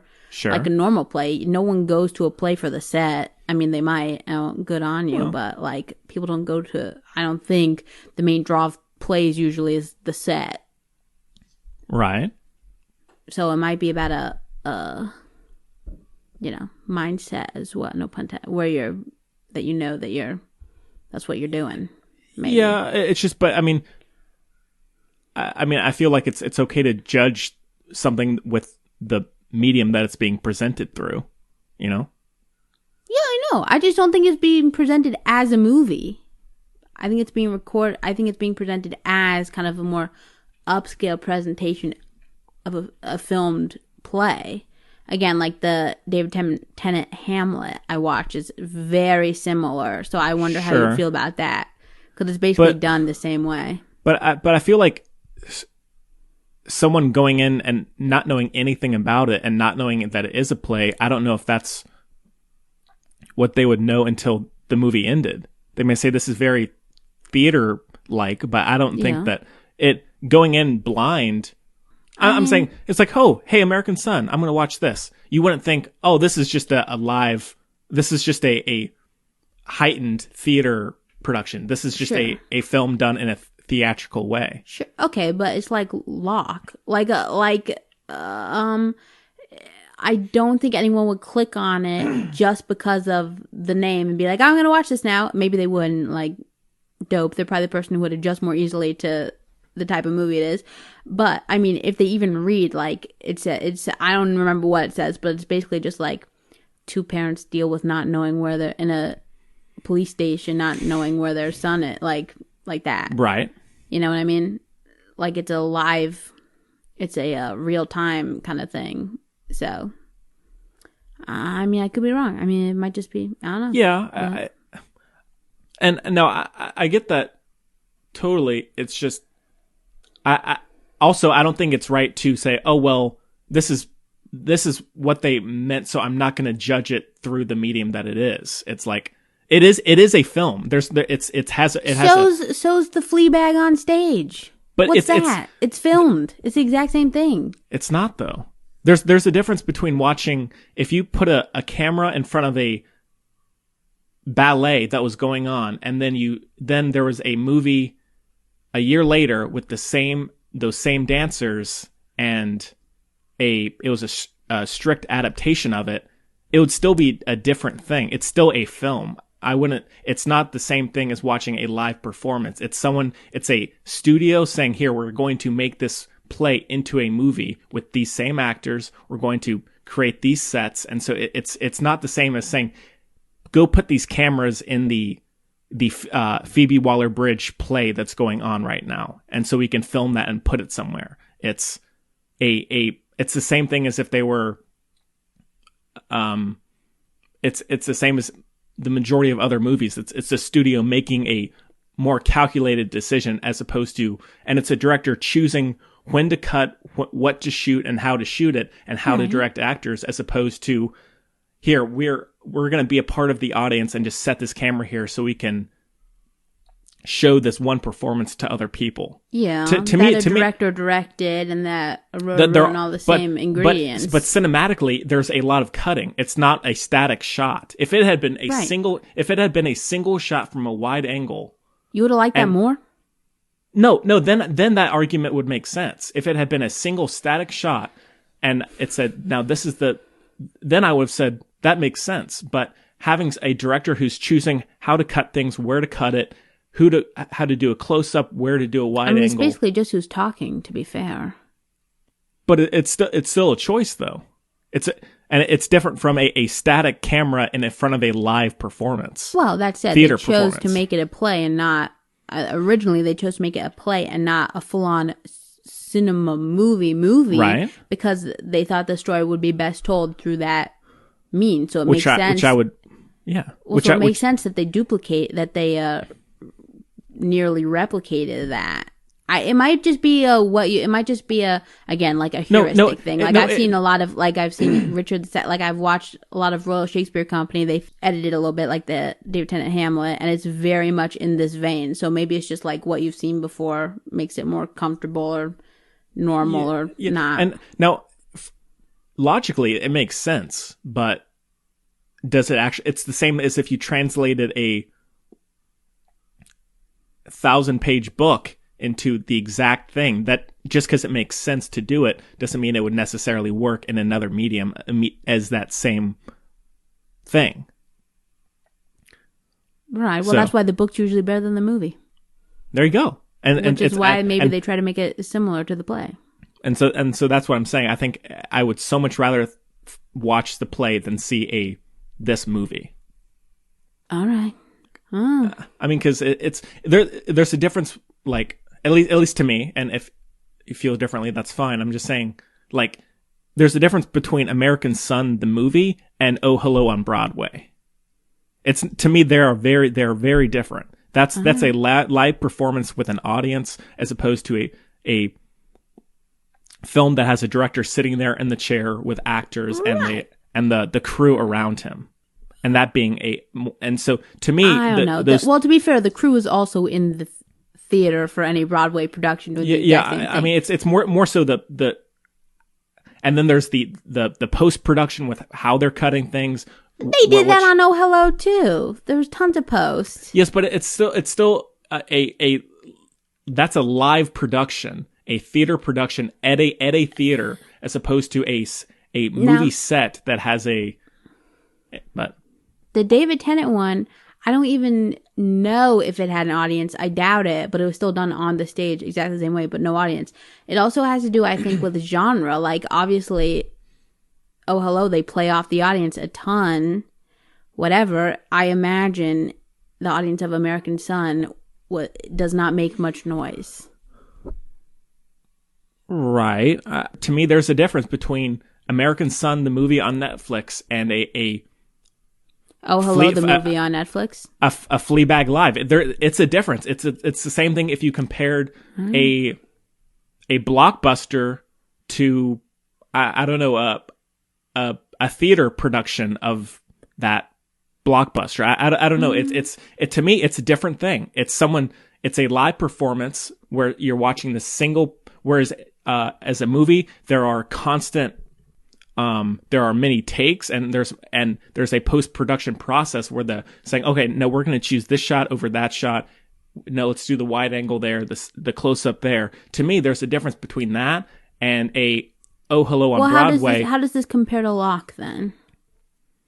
Well, Locke wasn't. I mean, it's theatrical in feel, but that was not a play originally. I'm just asking how it compares, because it is.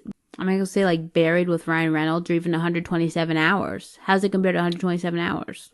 I found the direction in 127 Hours to be much better and much more finessed and interesting. Whereas this, it felt kind of inert and a little lifeless. Whereas something like 127 Hours, there was much more. I just found that much more cinematic. Well, I think that's the thing. I think in part because of the story they're telling, particularly, I think that's why it's important to have it be grounded and realistic, which it was. Like, it didn't have music behind it because real life doesn't have music behind it.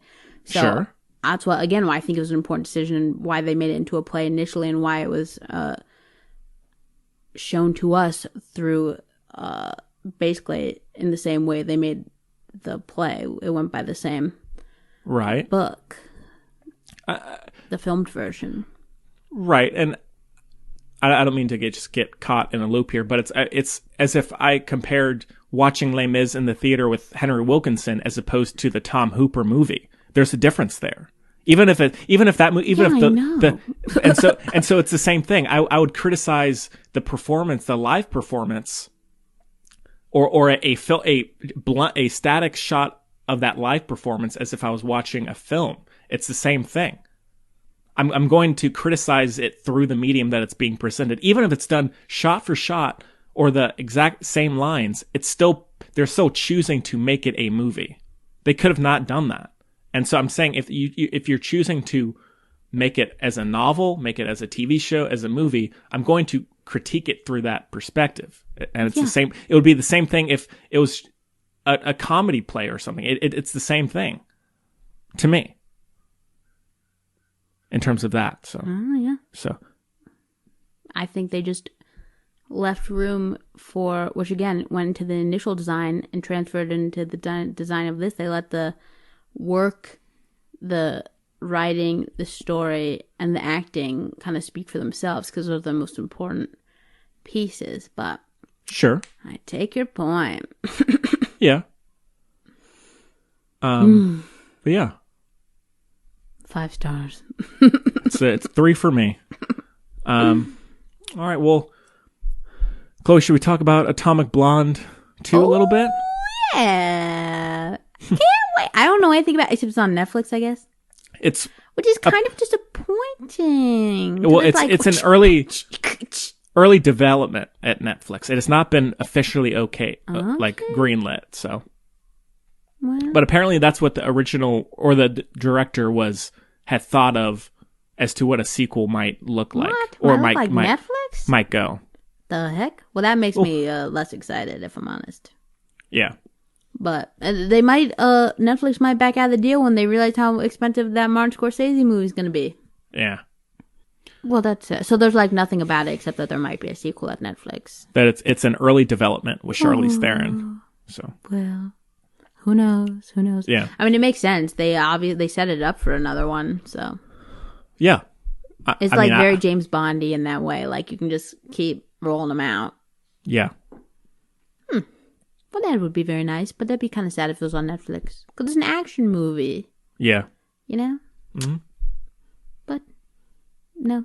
Again, I'd probably rather see the Martin Scorsese, Leonardo DiCaprio movie, but that's me.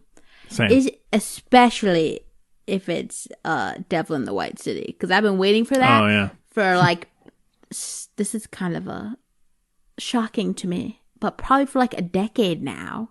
Whenever Leonardo DiCaprio bought no, not a decade, maybe like 6 years. But whenever he bought the rights to that to the book, I scooped up the book, I read the book, I said, wow, this will be great. And it's been forever. Yeah.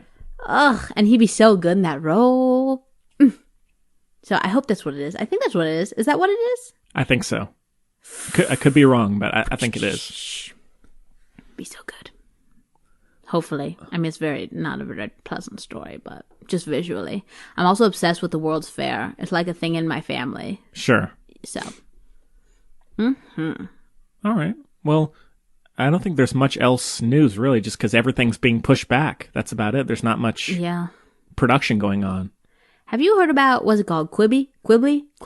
I have no idea what Quibi is. No.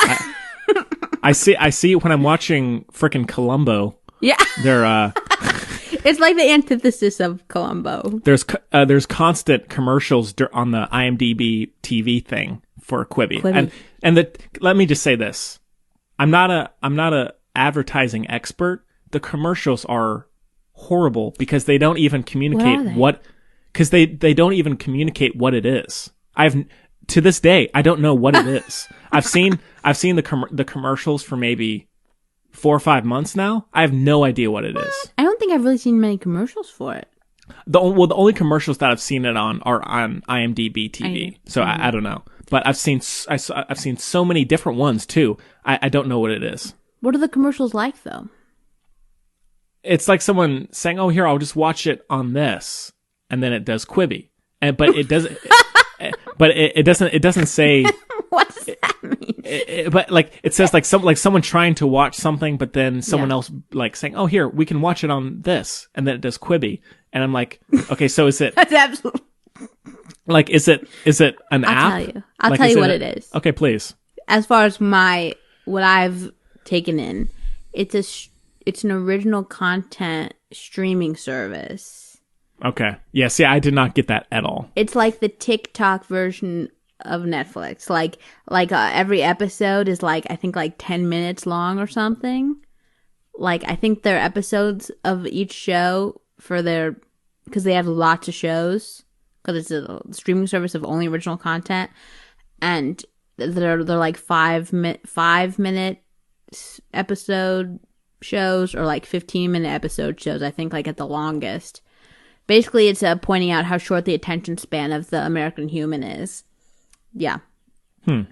But it's got it's covered in famous people. I guess because it's not that much of a commitment temporally. But the projects seem cool. And it's a huge range too. Some of them seem kind of, a lot of them are not for me, but some of them seem cool.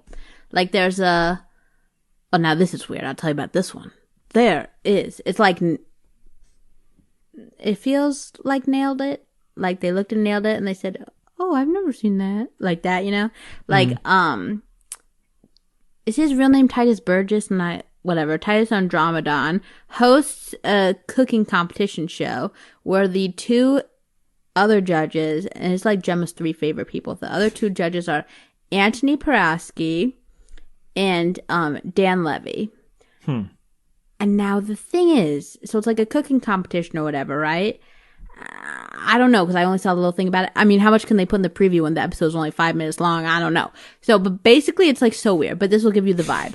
So it shows you that the world is burning. So everybody's in a full thing, whatever, trash bag cover, whatever, the thing people wear, right? And like their Right. head is covered and stuff, whatever. And the cooking competition is people have to use only the ingredients that are shot at them via like cannon. I'm not kidding. I'm not kidding. Huh. Interesting. Wait, I took pictures to send to Gemma of the preview because I said, what the? Gemma, you know about this? Oh, no, I didn't take a picture of the ridiculousness. Dang it. Well, you'll have to look it up. And then some of them are like action-y with like Liam Hemsworth or like brain action with like Liam Hemsworth or whatever. The commercials gave me no idea. No. Shoot. They showed it as it was something someone would maybe watch or like a clever way to watch something. No advertisement as to the upcoming programming that it is a streaming service. To me, at least, I could be way off, but yeah, I mean, I could be off. I'm just pretty no. sure. That sounds like what it would be. Yeah, and some of the shows look pretty good. Like there's a show where I think it's called The Game Show, but it's like GAYME because it's like two straight men are competing, and it sounds very but anyway, it's like very camp and everything, but like two straight men are competing for who can act the most gay. Yeah. Okay. Great. I know, but that show actually looks very funny. But it's like with famous people. Like I saw Moshe Kasher on there. I wasn't really caring until I saw him, and I said, "Oh, I'm gonna watch at least that episode because I'm obsessed with Moshe Kasher." But yeah, so it looks very weird. It's a full range. There's one, but they have a lot of money or something, or are in deep debt, which apparently is the same thing. Like Netflix is like $80 billion in debt. But anyway, but there's one with Sophie Turner, and this looks god awful. She's like leaving her. It's everything bad and wrong with just terrible, tone deaf cliche things. So she's like leaving her mental rehabilitation facility and getting on the plane to go home, but she's planning on killing herself on the plane. Already very tone deaf red flags, right? But anyway, and then Henry, the plane crashes and the only survivors are her and this dude who's clearly kind of into her. And all of a sudden it becomes we pick up at the sequel to what's the movie? Chris Evans on a train. Snowpiercer. So then we're at the Snowpiercer sequel because it's a crash plane and they're in the middle and it's just the two of them and it's they're in like snow and crap and he's like, I need to know you're not going to just give up on me because she's suicidal. I'm like, oh dear God. So they go from the game show to that. Okay. Something for everybody. Yeah. I haven't gotten any of that from the advertising, so that's you failed. They failed. Yeah. Or they time. Succeeded if that's what they're offering, but maybe. It's just riddled with famous people. Like Chrissy Teigen is doing her own Judge Judy. Okay. Like I'm not kidding. No, that's horrid. Okay. People ugh. Well, we'll see how that goes.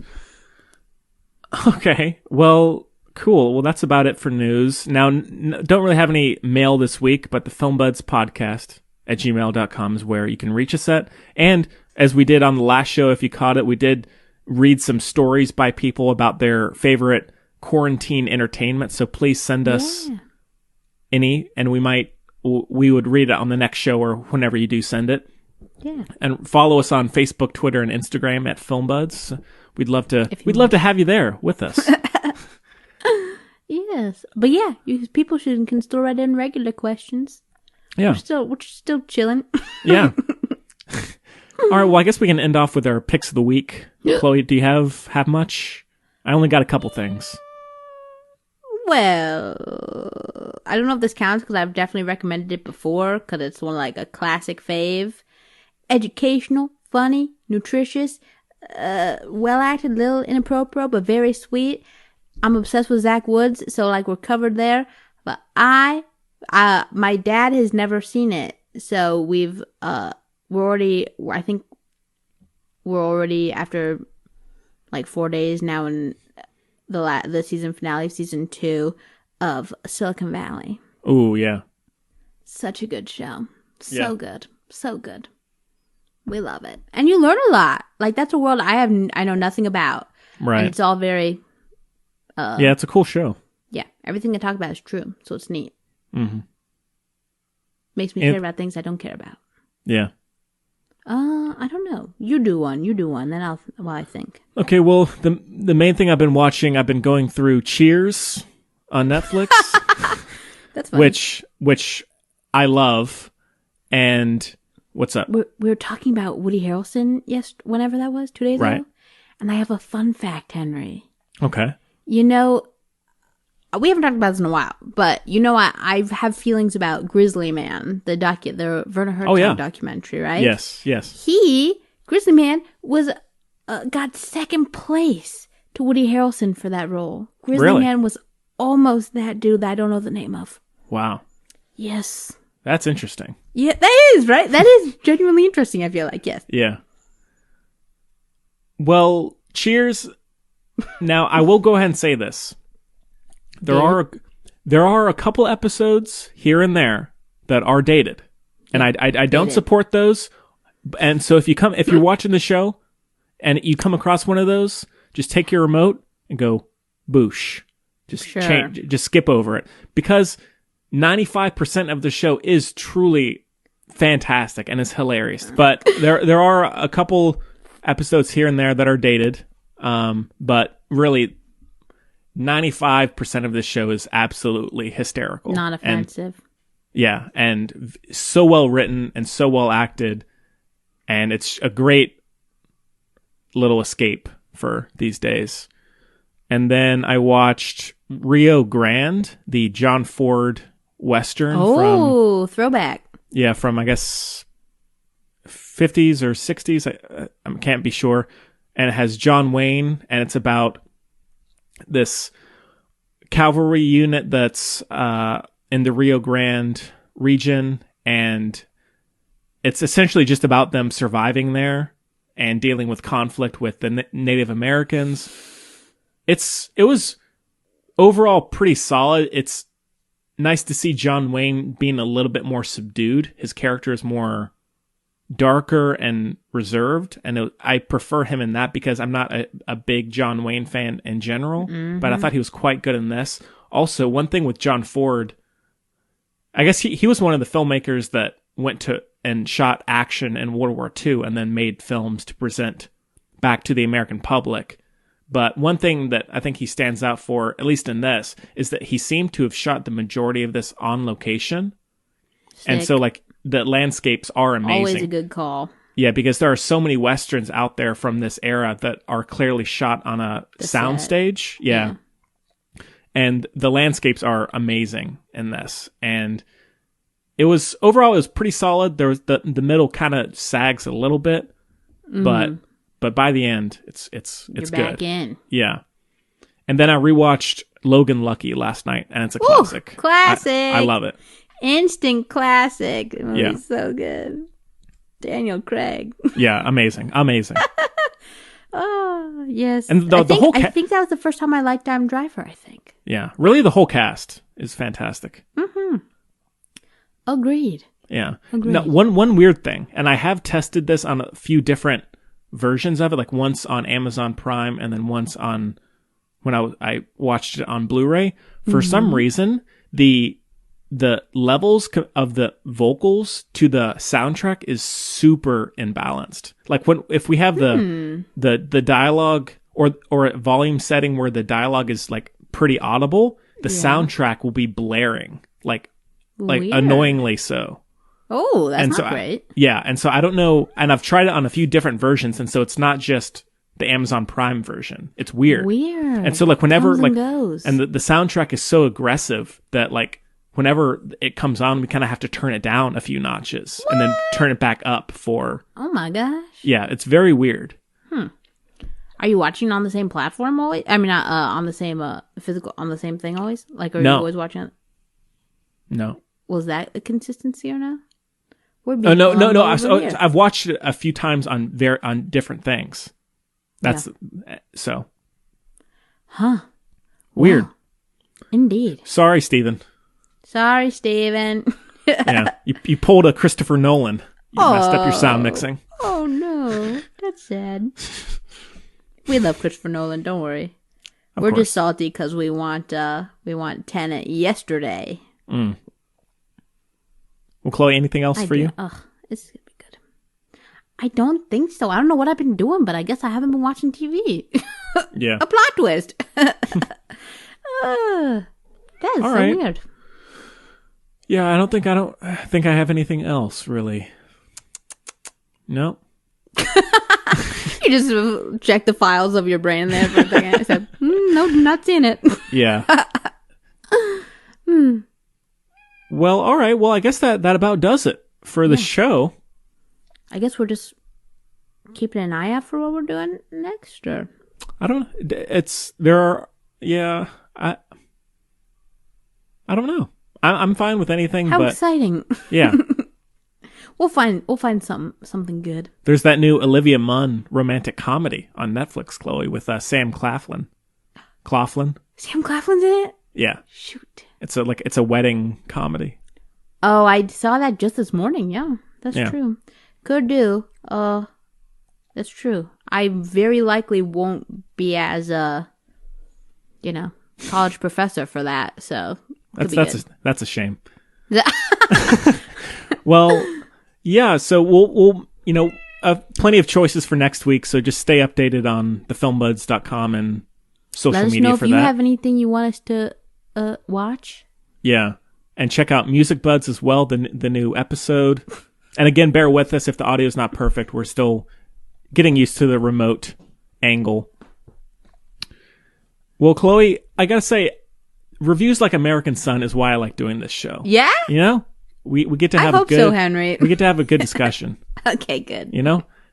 Is this our new Leave No Trace or something? Our new bombshell? So. Could be bombshell level, maybe. It's Our latest, not Leave No Trace level. Yeah, our latest bombshell. Yeah. Yeah. Did we fight over bombshell? I don't know. I feel Bombshell's god awful. I feel like I remember us talking about it, but Probably. we did talk about it. We definitely talked about it. Yeah. I just don't remember. Yeah. What can you do? Just watch it and form your own opinion. There you go. And then let us know. Yeah. All right. Well, as always, we hope everyone is staying safe as best you can.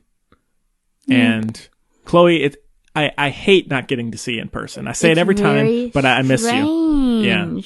Yeah. The only thing I like about not seeing people is I feel tall. It's like Schrodinger's height. Like, I don't know. I can't. It's possible because I'm not seeing anyone else that I am tall. It's like I don't see you, so who knows? Right. Who knows what's happened? Perhaps Henry. Maybe I'm slightly taller because next to you I am very short. Maybe you'll be taller than me next time we see each other. Whoa! Who knows? Who knows? Hold your horses. Yeah, all you doctors out there. But yeah, my dad will be really proud of me for this. Right. But you're taller in the morning than you are at night. Gravity. Makes sense. Yeah. That's true. I believe you. I told you, I've watched this video about explaining gravity to a 5-year-old. I still didn't understand it. The 5-year-old did, but I absorbed the fact that you're taller in the morning. Yeah. Cool. And I do understand why. Yeah. But right. I hate to admit that I do understand where flat earthers are coming from. I'm absolutely not one. Absolutely not. But I have the same questions. Why are we all walking flat? Yeah. But it's just because I don't understand gravity, not because the earth is flat. Yeah. My cat is stuck. Look how cute that is, though. Rosie. Yeah. Watch. This is for Henry and for nobody else. No. She heard me and she said, excuse me? Do Next I time. look like a trained monkey? No. I'm an untrained cat. Yeah. Next time. Next time. All right. Well, we hope you enjoyed the show. More than Henry did. And we'll see you next time.